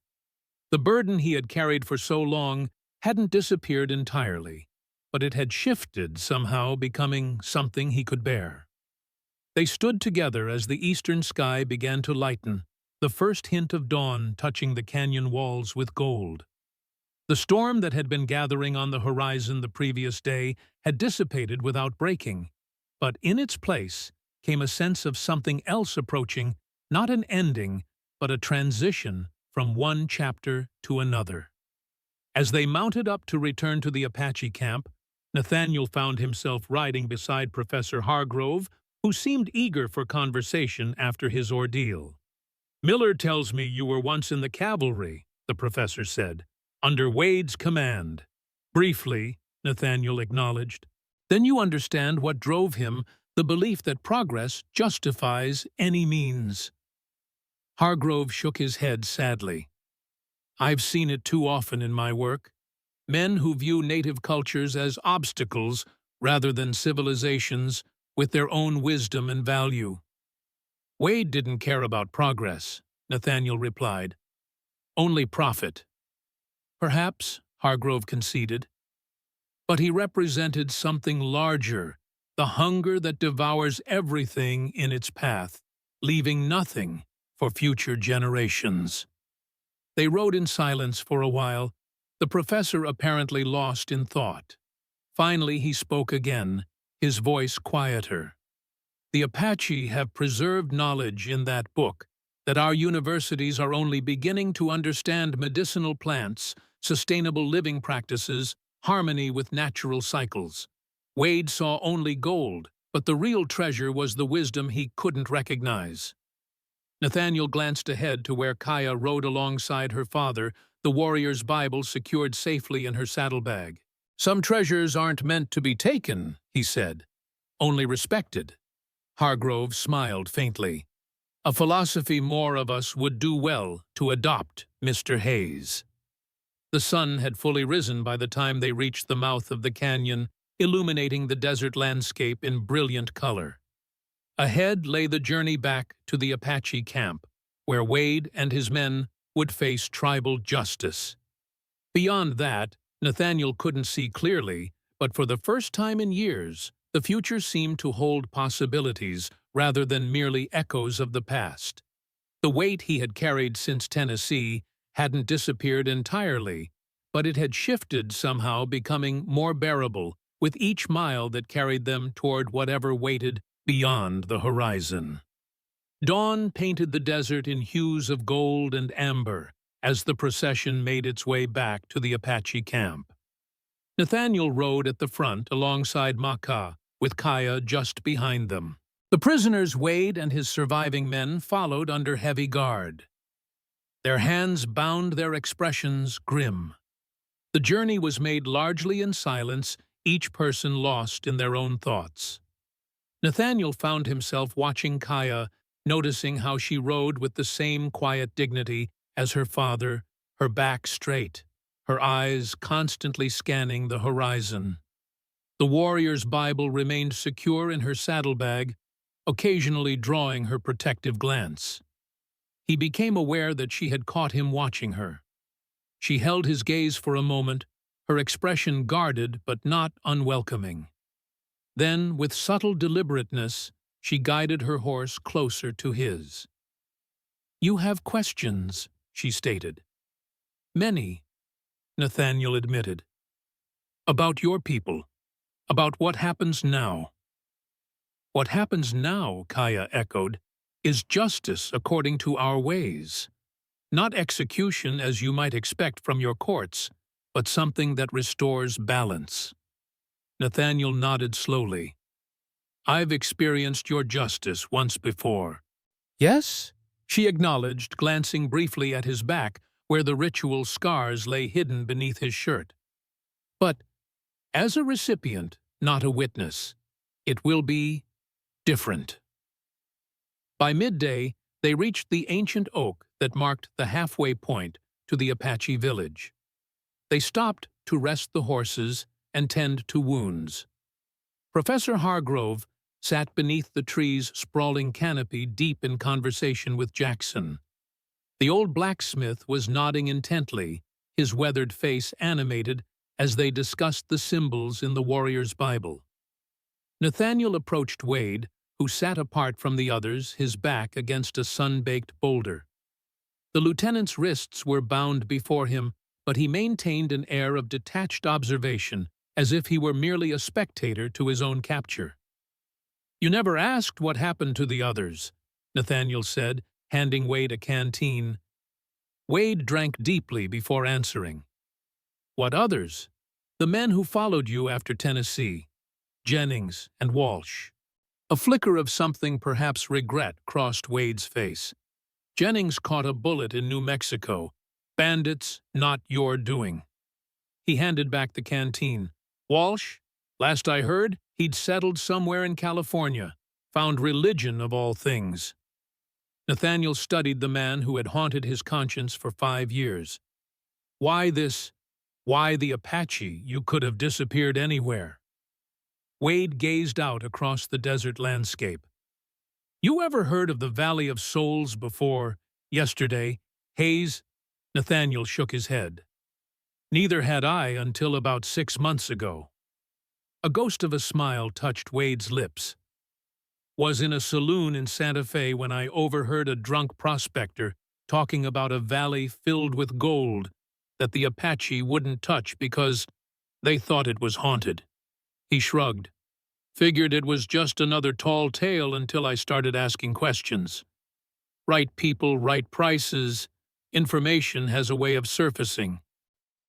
"So you organized a raid on an Apache camp for a rumor, for the biggest strike since California," Wade corrected.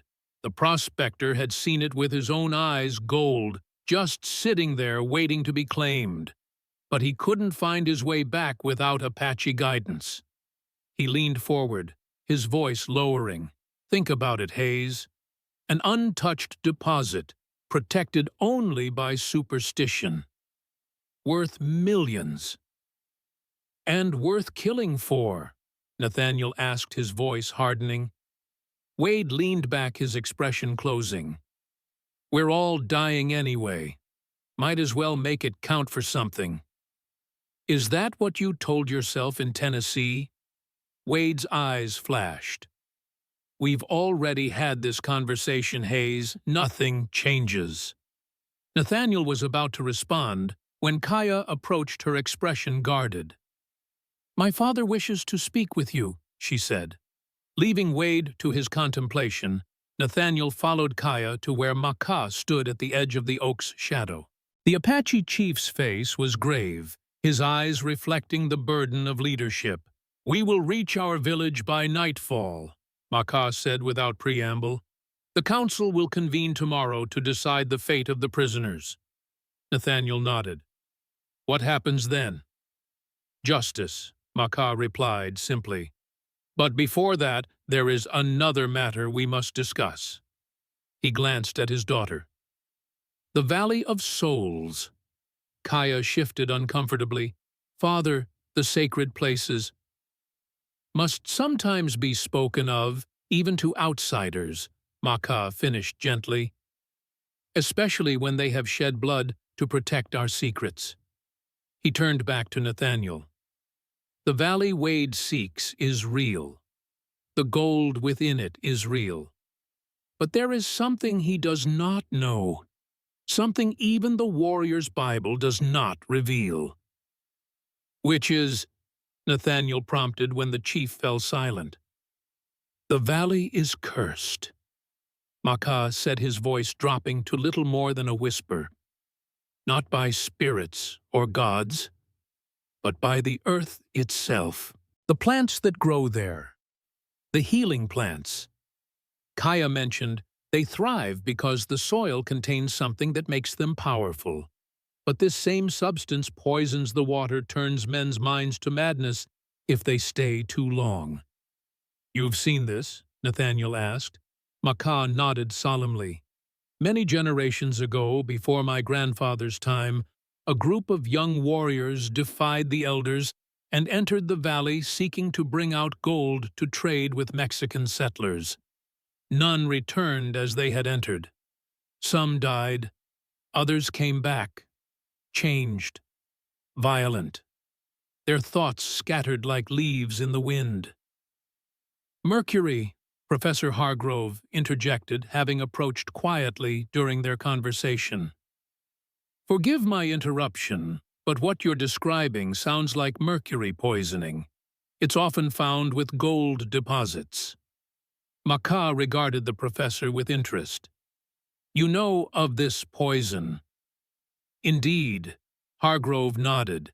"It's a liquid metal that evaporates into the air, contaminates water, causes exactly the symptoms you described: madness, violence, eventual death. The Spanish miners called it the madness of the silver mines when they encountered it in Peru." Nathaniel looked between Makah and the professor.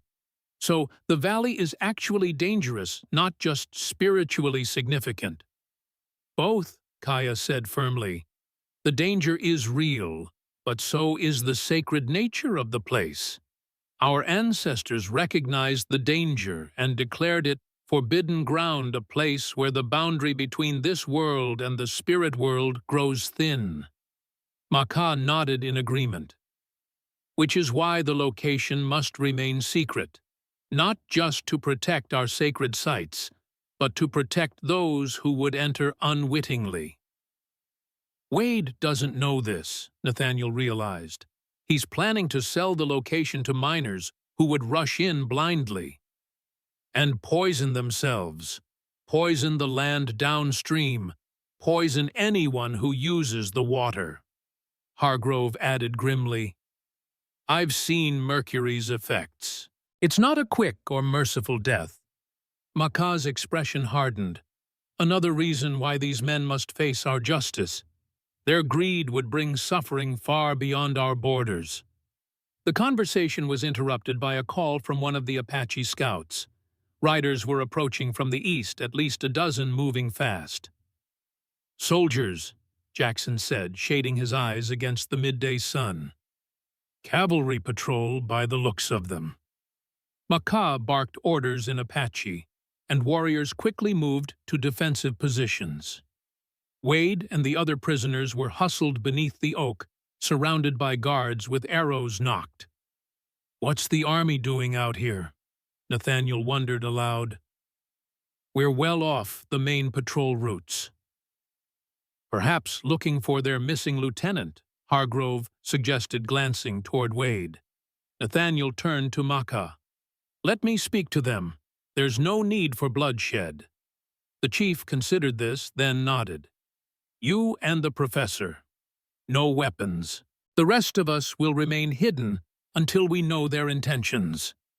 Nathaniel and Hargrove rode out to meet the approaching cavalry, stopping in an open area about 200 yards from the oak. The soldiers slowed as they drew near the officer in front, raising his hand to halt the column. "Lieutenant Colonel James Thornton, 7th Cavalry," the officer announced, his voice carrying the confident authority of long command. He was an older man, perhaps 50, with iron-gray hair and a neatly trimmed mustache.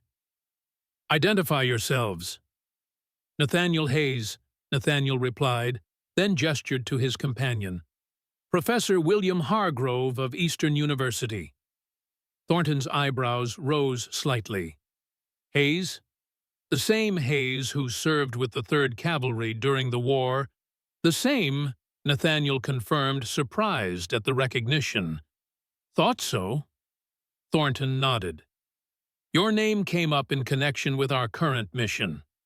He glanced past them toward the oak. "We're tracking deserters, specifically a Lieutenant Everett Wade and his associates. Army intelligence believes they're operating in this region." Nathaniel exchanged a quick look with Hargrove before responding. "Wade's been apprehended, Colonel. He and his surviving men are in custody." Thornton's expression sharpened. "Whose custody exactly?"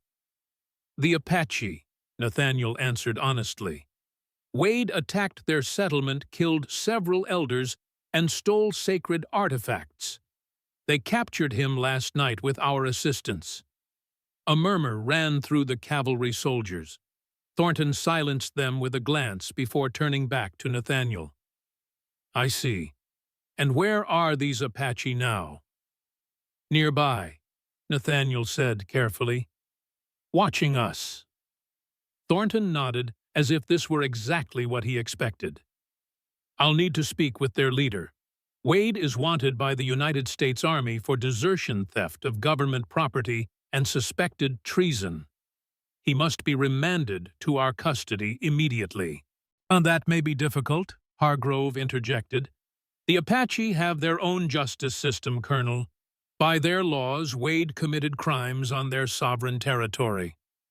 "The territory belongs to the United States government, Professor," Thornton replied coolly. "And Wade is a military officer, subject to military law." Nathaniel could sense the situation balancing on a knife's edge.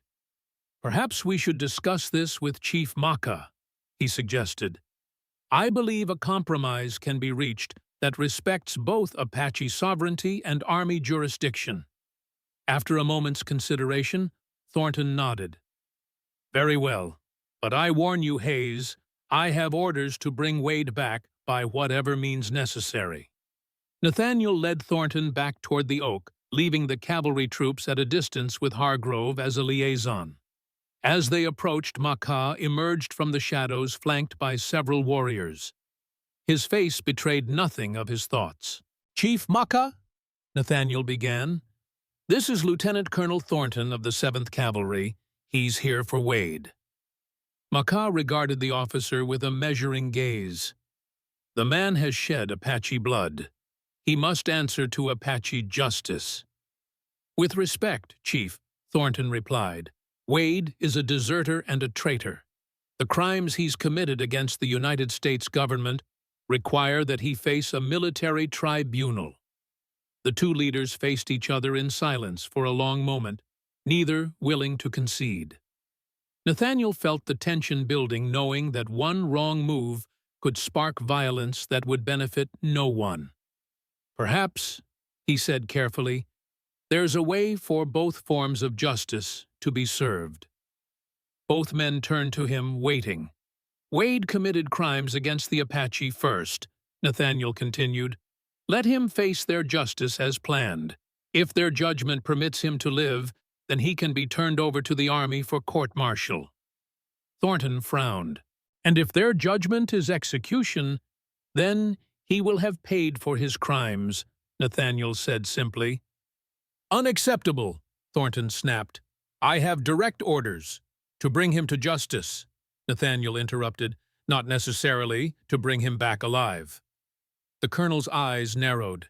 You're suggesting I deliberately misinterpret my orders.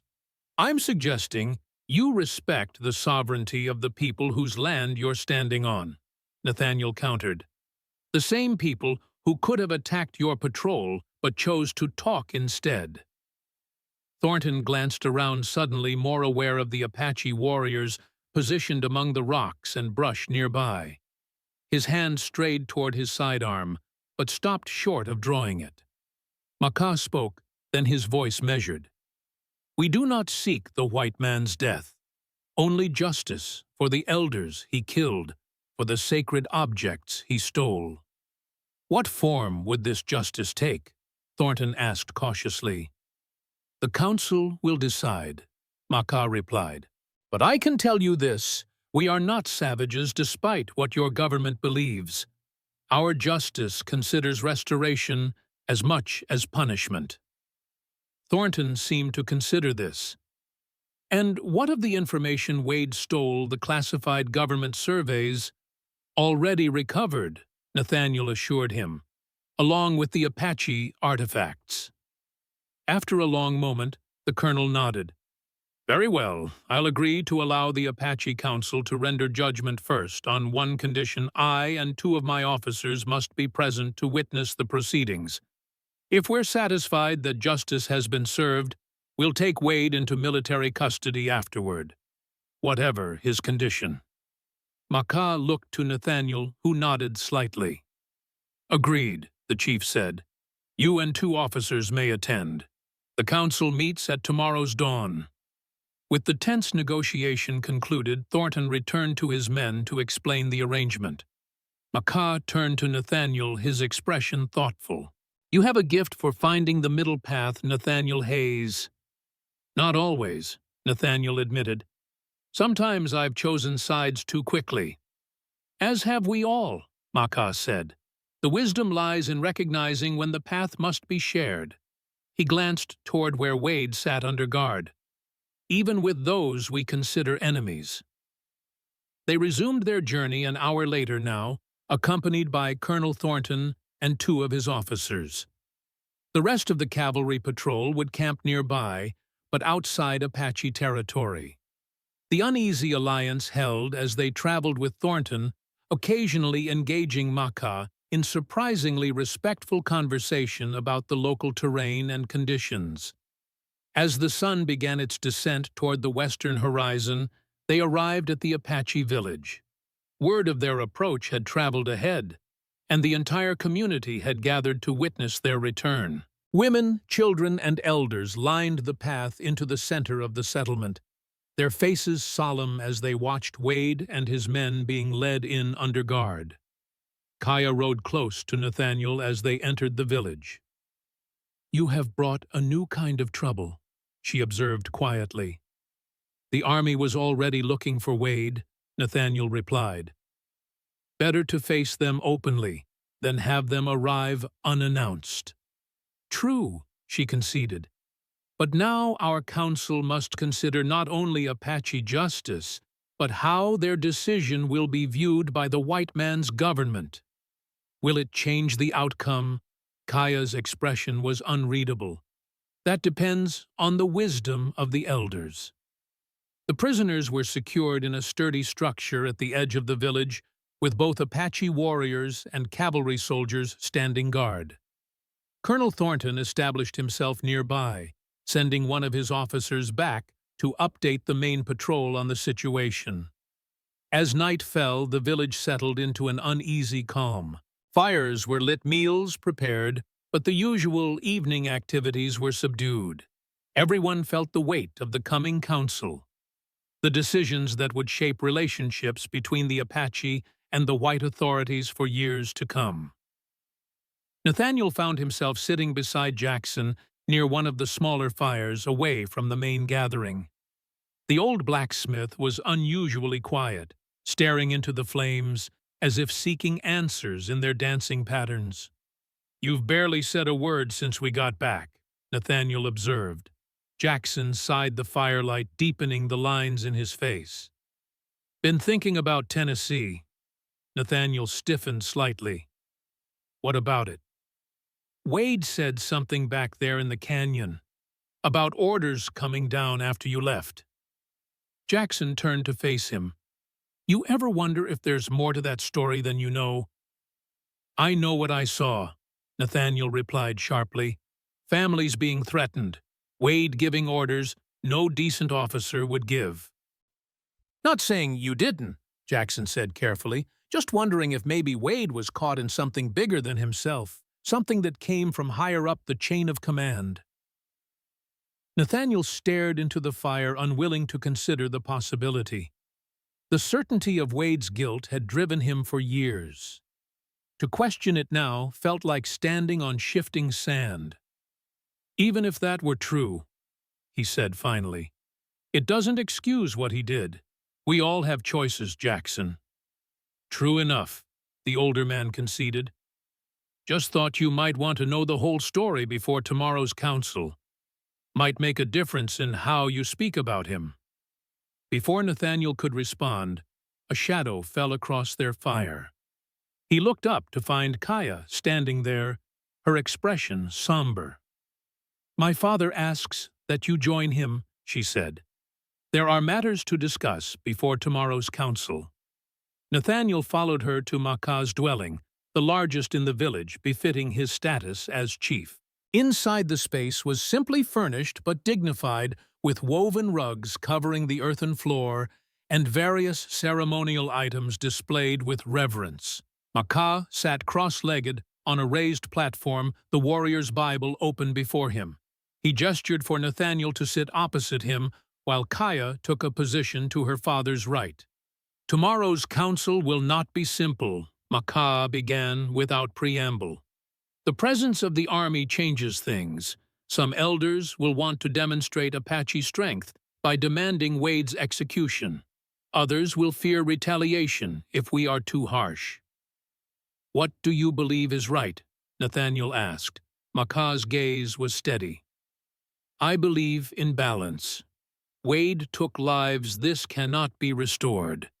But executing him will not return our elders to us, and may bring the army's wrath upon our people.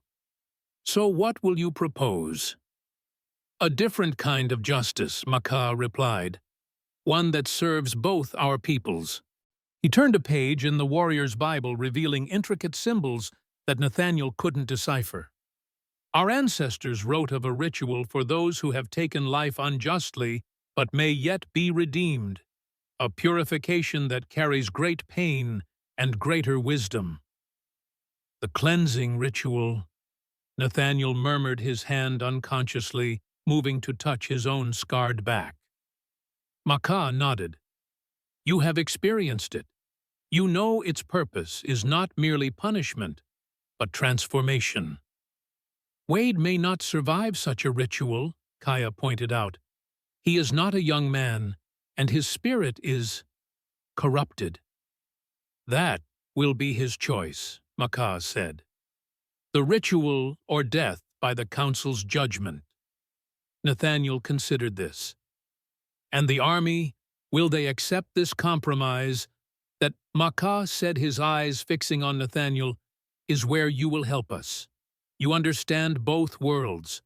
You can explain our ways to Colonel Thornton, help him see that our justice serves the same purpose as his. You're asking me to speak for the Apache at the council. Makah nodded. As someone who has walked in both worlds, your voice will carry weight with both sides. Nathaniel felt the weight of this request settle upon him.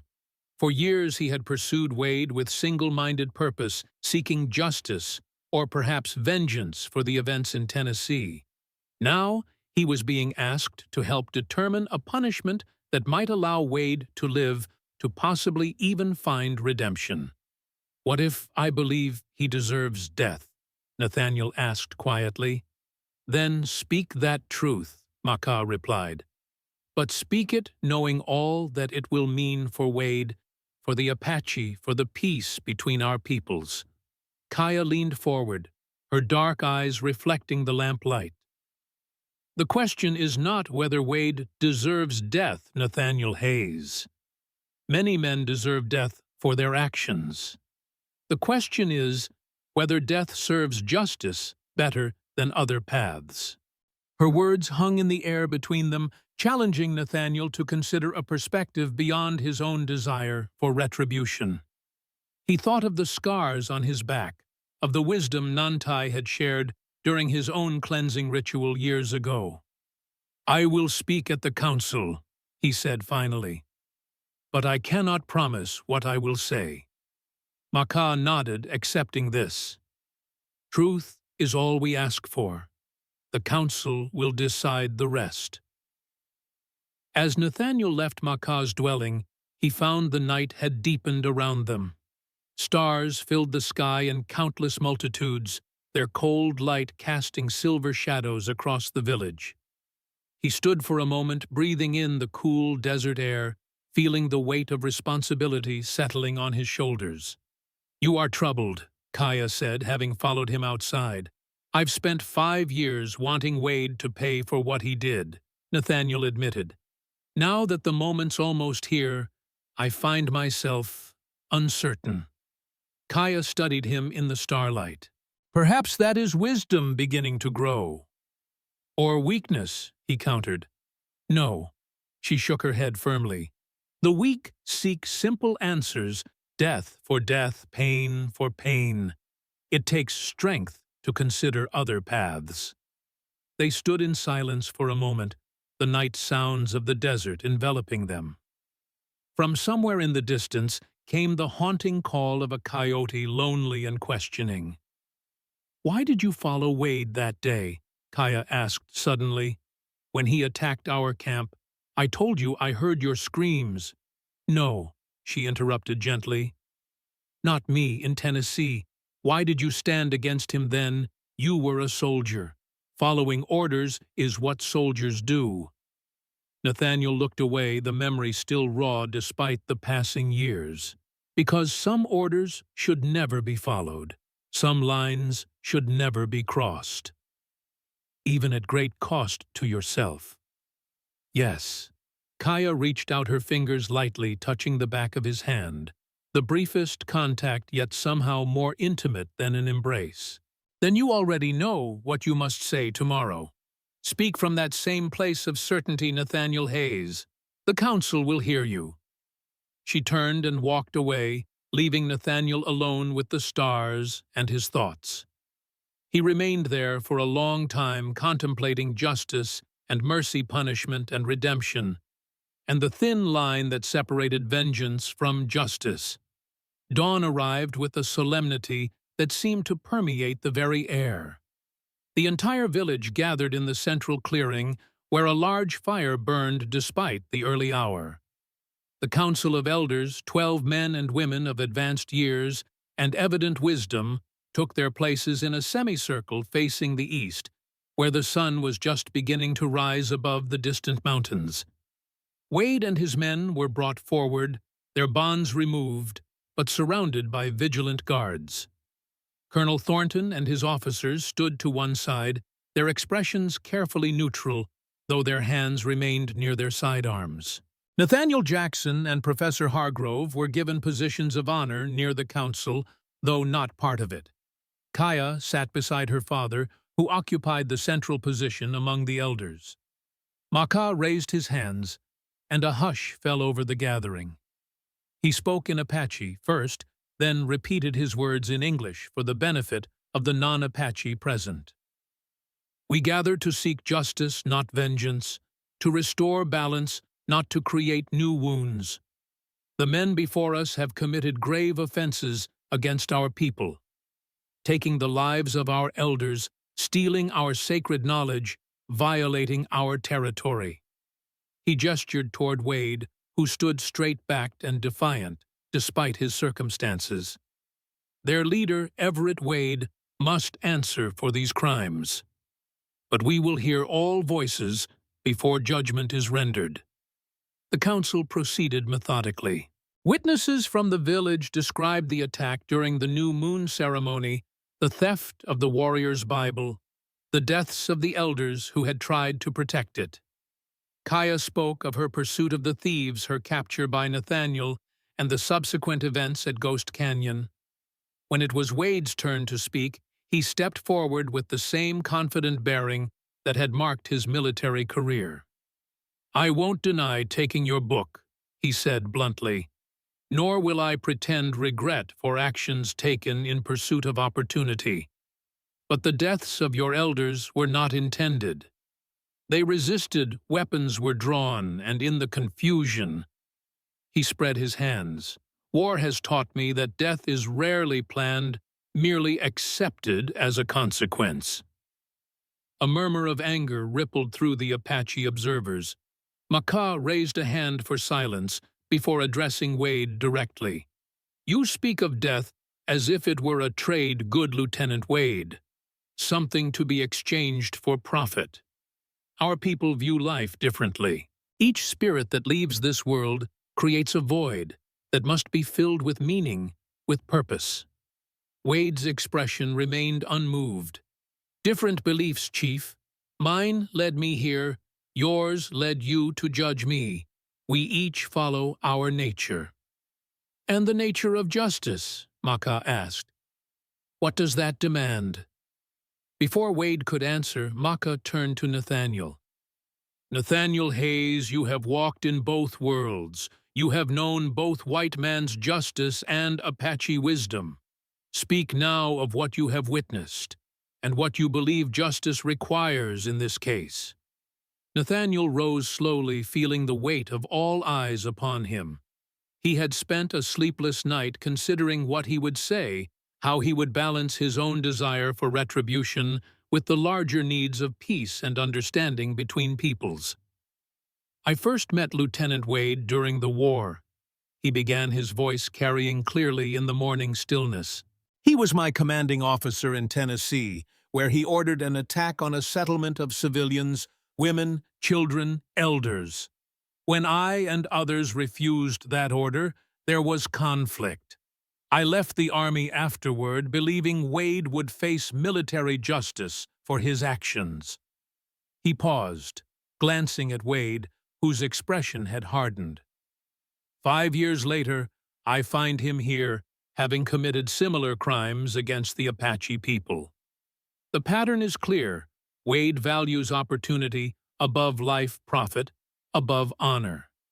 In the white man's justice system, his crimes would merit execution or life imprisonment."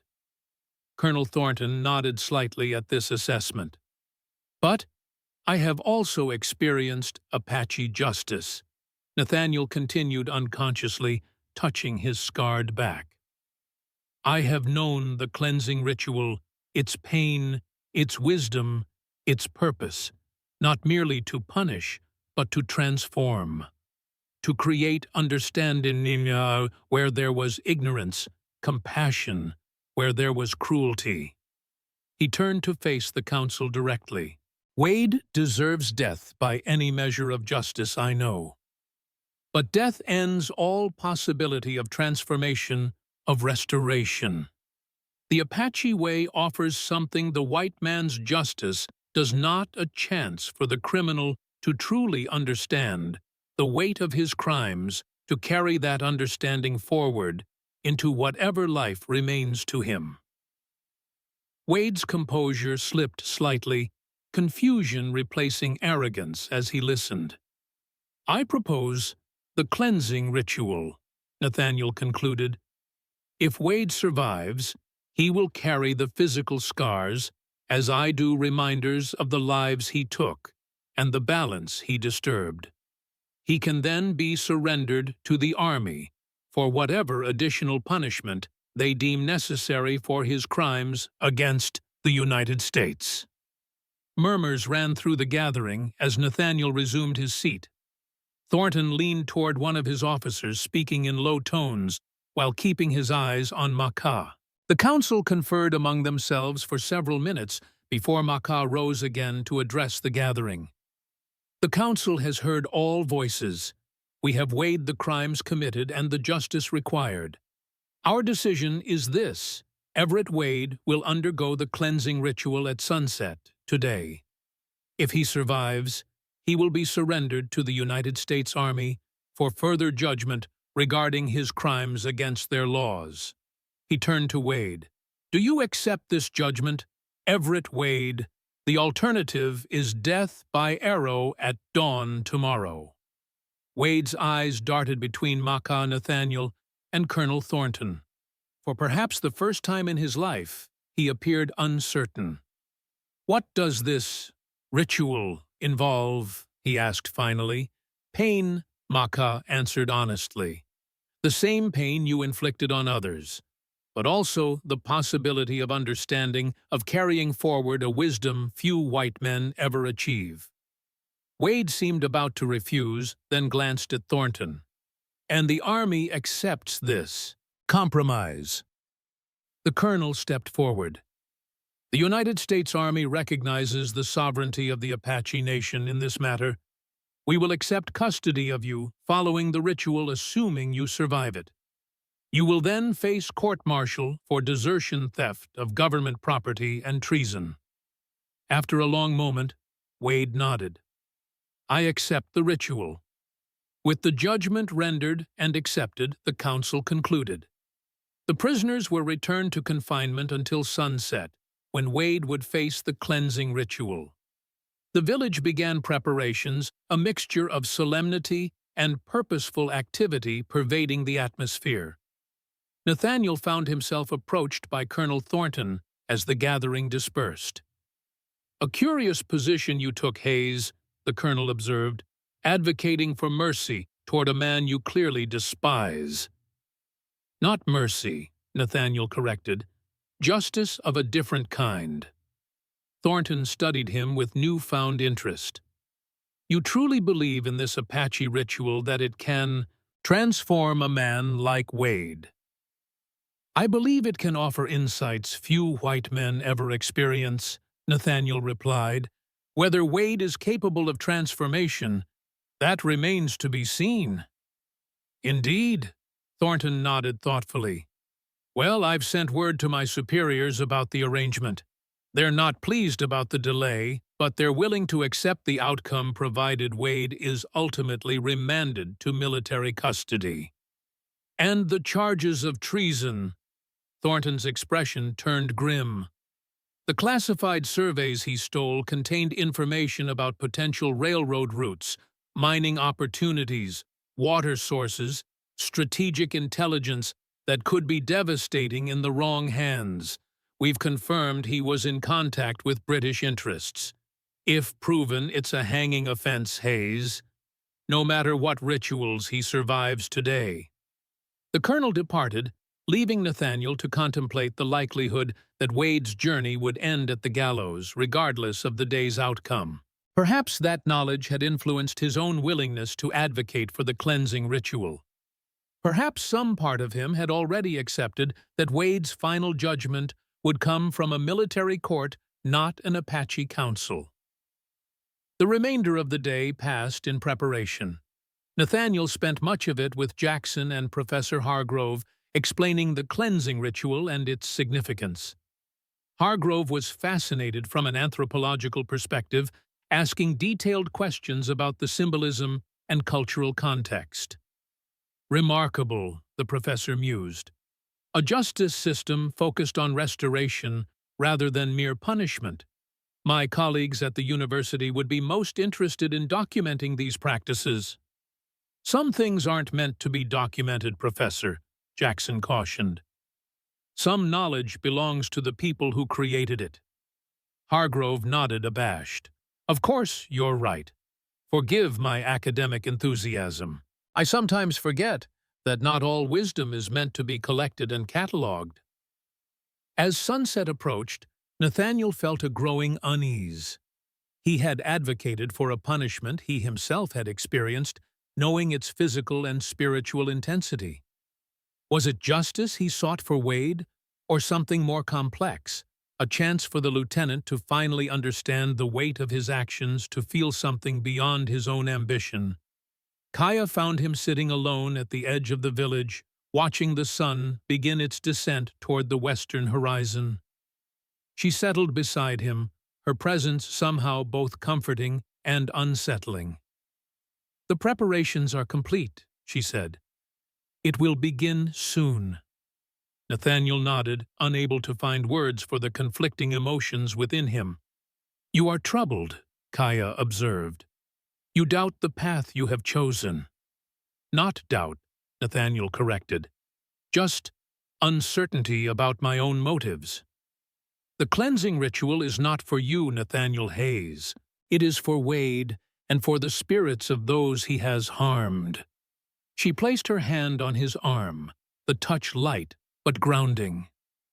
"Your role in this was to speak truth as you saw it. The council made its decision based on many voices, not yours alone."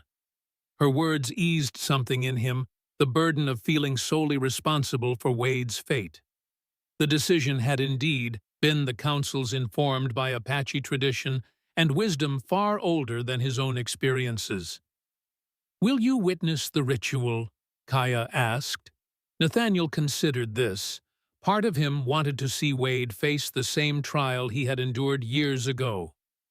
Another part recoiled from the idea of watching another man suffering, even one he had pursued for so long. "Yes," he decided finally. "I'll witness it." When the sun touched the western mountains, casting long shadows across the village, Nathaniel joined the solemn procession to a clearing some distance from the main settlement. A circular space had been prepared, surrounded by torches that would provide light as darkness fell. In the center stood a sturdy wooden frame, its purpose unmistakable to Nathaniel. Wade was brought forward stripped to the waist, his expression a mixture of defiance and apprehension. Colonel Thornton and his officers stood to one side, their faces studiously neutral. Makah and the council elders took positions around the circle, with the village's most respected medicine man at the center. The ritual began with prayers in the Apache language, calling upon the spirits of ancestors to witness the restoration of balance. Wade was secured to the wooden frame, his back exposed. The medicine man approached carrying a bundle of specially prepared implements: obsidian blades, bone needles, and small pots containing pastes of different colors. The old healer began by washing Wade's back with water, infused with sage and other purifying herbs. Then, with practiced precision, he took the first obsidian blade and made a shallow cut across Wade's right shoulder, the mark of taking symbolizing what had been stolen from the tribe. The lieutenant's muscles tensed, but he made no sound. Next came the mark of blood, a series of curved lines on the left shoulder representing the lives he had taken. The medicine man worked methodically, each cut following ancient patterns that Nathaniel recognized from his own scarred flesh. As the ritual progressed, the medicine man began to chant softly, the words flowing like water, rising and falling in rhythm with his movements. Other elders joined in creating a haunting melody that seemed to connect the present moment to something far older and deeper than any individual life. At the center of Wade's back, the healer carved the symbol of balance, an intricate design resembling a wheel, with 8 spokes, each representing a different aspect of harmony that Wade's actions had disturbed. Throughout this first phase, Wade maintained his composure, his jaw clenched, his breathing controlled. But Nathaniel knew this was only the beginning. The true trial would come with the application of the sacred mixtures, the catalysts that would open Wade's mind to visions and truths he had spent a lifetime avoiding.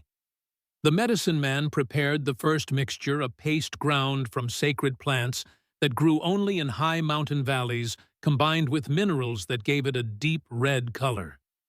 As he applied this to the fresh cuts, Wade's body suddenly jerked, a hiss of pain escaping through his clenched teeth. Nathaniel remembered his own experience vividly, the burning sensation that went beyond physical pain, seeming to reach into the very core of his being. The medicine wasn't merely entering the blood, it was entering the spirit. The second mixture followed a greenish paste that seemed to shimmer in the torchlight. This contained the vision plants carefully prepared to induce not hallucinations, but clarity, a stripping away of the barriers the mind constructs to protect itself from harsh truths. As this was applied to the wounds, Wade's composure finally broke. A low groan escaped him, his body trembling as the medicine began to take effect.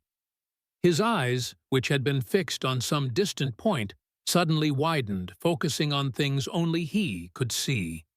"Thomas," he whispered the name seemingly torn from his throat. "Sarah. Jenkins." Names of the dead Nathaniel realized. The faces Wade was now being forced to confront.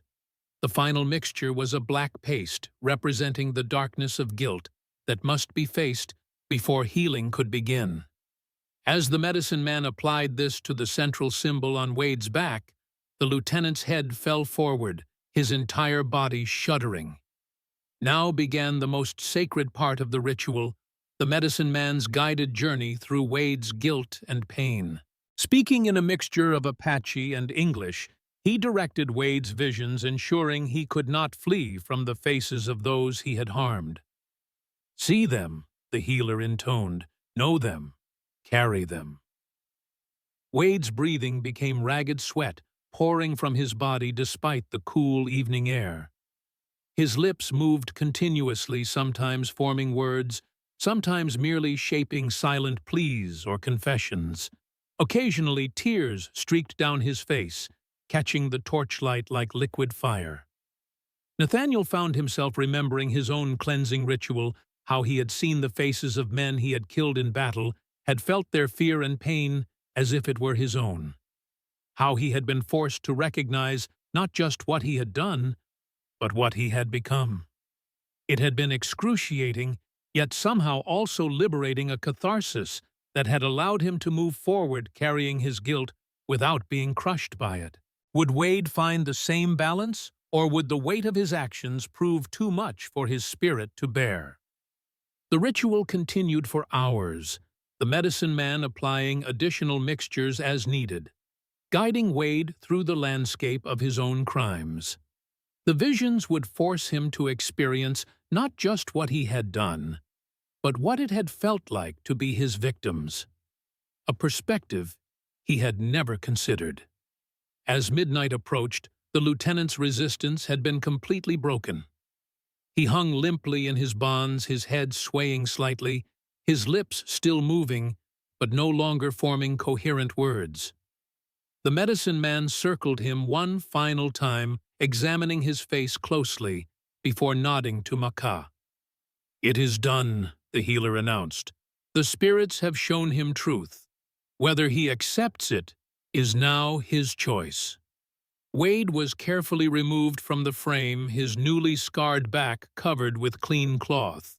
He was conscious, but altered his eyes, holding a 1,000-yard stare that Nathaniel recognized all too well. The visions would continue for days, becoming gradually less intense, but no less meaningful. "It is done," Makah announced to Colonel Thornton. "He will need 3 days to recover enough for travel. Then he is yours as agreed." Thornton nodded, his expression thoughtful as he observed Wade's distant gaze. "What is he experiencing now?" "Truth," Makah replied simply.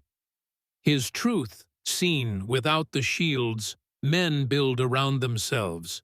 For some, it brings wisdom.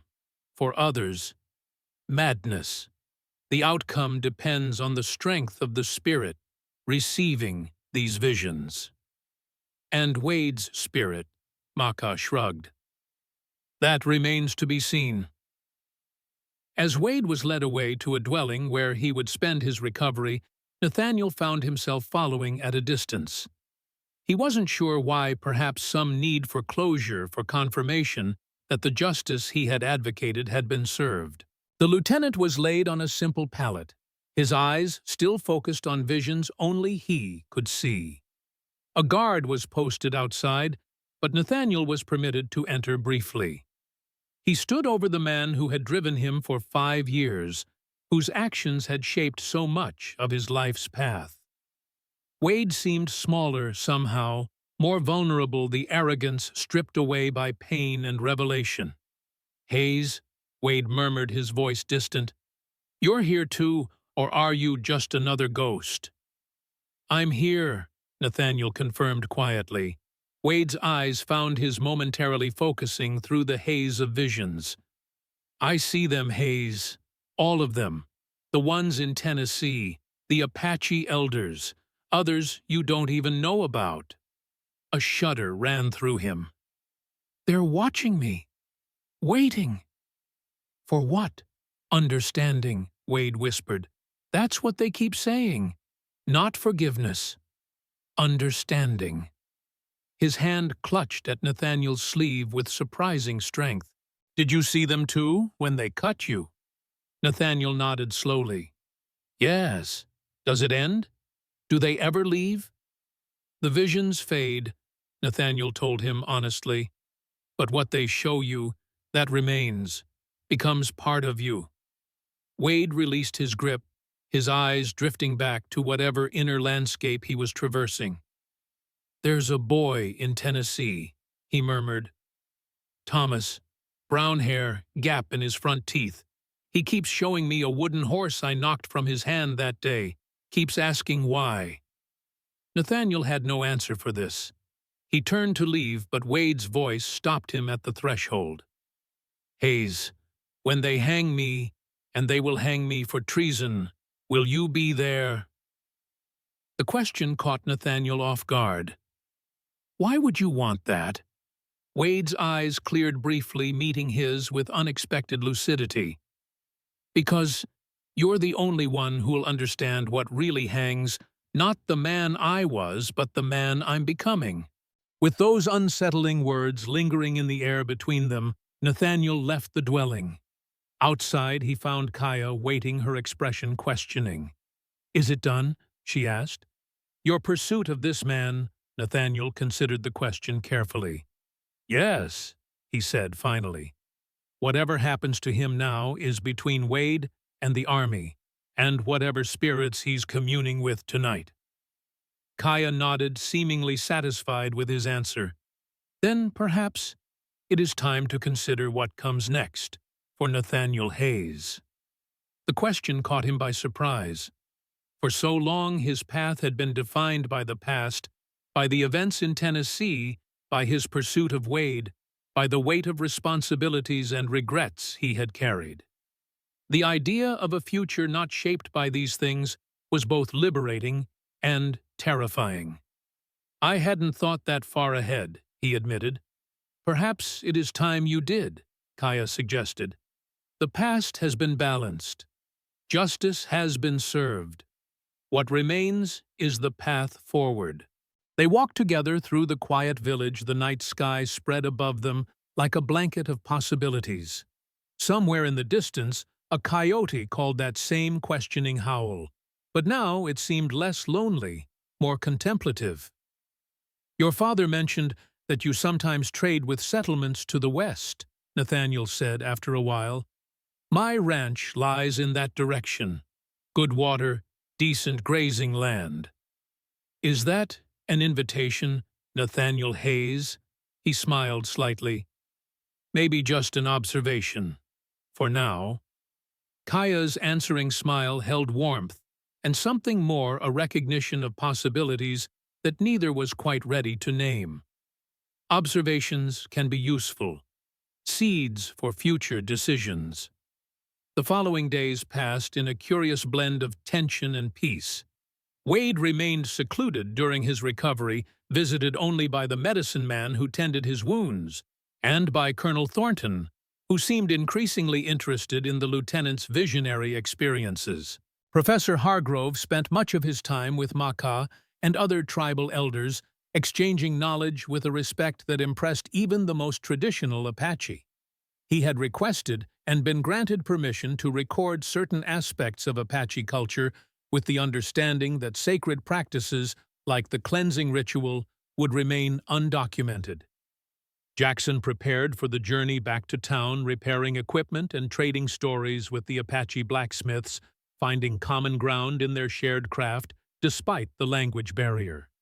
And Nathaniel found himself increasingly in Kaya's company, learning more about Apache ways while sharing aspects of his own life. There was an ease between them now, a mutual respect that had grown from adversity into something neither was quite ready to define. On the morning of the third day, as Wade's recovery period drew to a close, Makah summoned Nathaniel to his dwelling. The chief sat cross-legged on his platform, the warrior's Bible open before him once again. "The army leaves tomorrow," Makah said without preamble. "They will take Wade to face their justice." Nathaniel nodded. "As agreed." "Yes," Makah studied him thoughtfully. "But there are other matters to discuss. The Valley of Souls remains a concern. Wade may have shared its location with others before his capture." "The British mining representatives," Nathaniel recalled. "And perhaps others," Makah agreed. "The valley must be protected not just for the Apache, but for all who might unwittingly enter and be poisoned by its waters." "What do you propose?" Makah turned a page in the ancient book. "There is a way to secure the valley without revealing its location to outsiders. But it requires someone who understands both worlds, Apache and White, to speak with the territorial authorities." Understanding dawned on Nathaniel. "You want me to be your emissary." "More than that," Makah corrected. "A guardian of the boundary between worlds. Someone who can explain to your government why certain lands must remain undisturbed without revealing the sacred knowledge they contain." It was a role Nathaniel had never envisioned for himself, diplomat, translator of cultures, protector of ancient wisdom. Yet, as Makah spoke, he felt a rightness to it, a natural extension of the path that had brought him here. "And if they don't listen," Nathaniel asked, "the government has little respect for Apache concerns." "Then we find another way," Makah said simply. "But we begin with understanding. That is always the first step toward balance." Nathaniel considered the proposal. It would mean continued contact with the Apache, with Kaya. It would mean a purpose beyond his ranch, beyond the daily routines that had filled but never quite satisfied him these past years. "I'll do it," he decided. "Though I can't promise success." Makah smiled slightly. "Success is not always measured in immediate outcomes." Nathaniel Hayes, "Sometimes it lies in beginning a conversation that others will continue long after we are gone."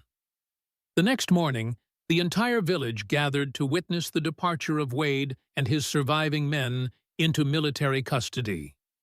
The lieutenant stood straight despite his recent ordeal, but his eyes held a new awareness, a haunted quality that had not been there before. As the soldiers prepared to leave, Wade approached Nathaniel one last time. "I'll see you at the Hanging Haze."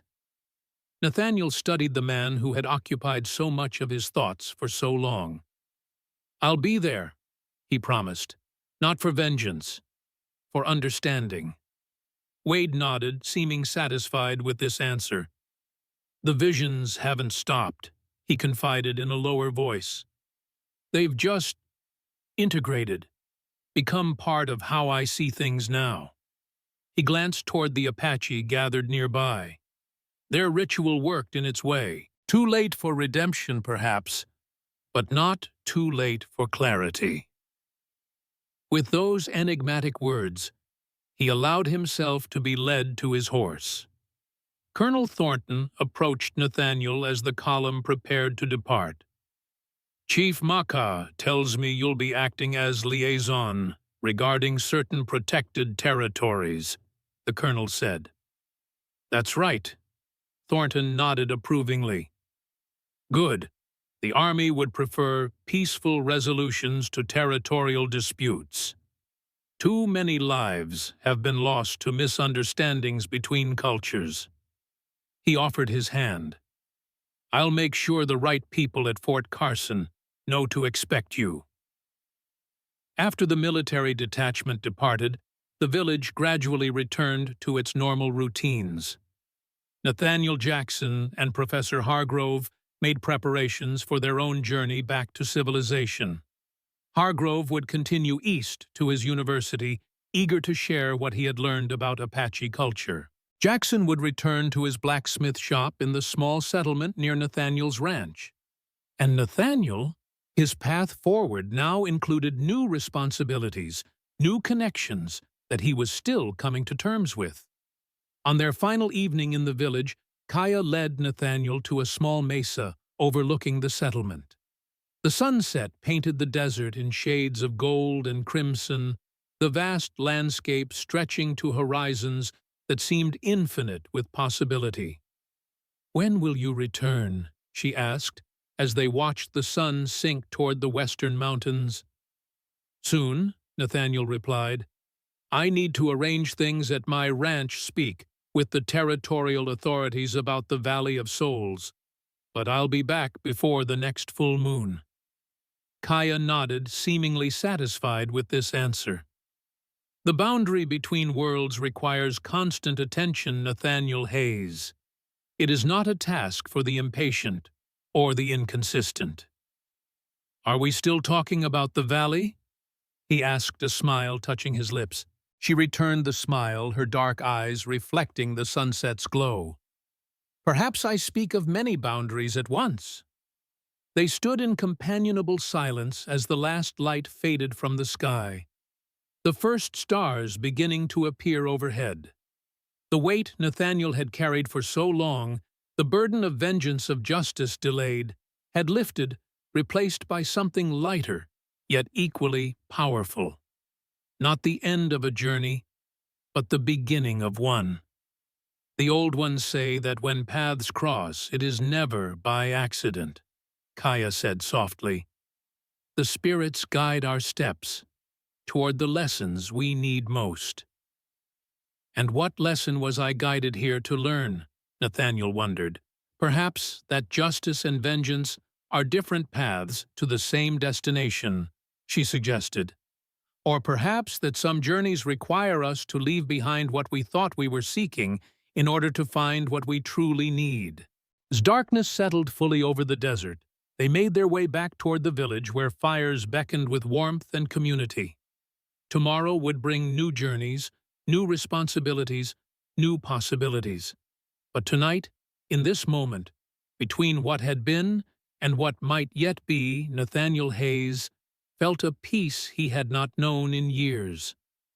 The curse of the borderlands, that shadowy territory where cultures clashed and misunderstandings led to bloodshed, had not been lifted entirely. But perhaps through understanding and respect, through justice that restored rather than merely punished it, could be transformed into something more like a blessing. A meeting ground where different worlds could find, if not perfect harmony, then at least a balanced coexistence. And in that balance, Nathaniel had found not just the justice he had sought for so long, but the beginning of a path forward that promised something he had almost forgotten was possible: hope.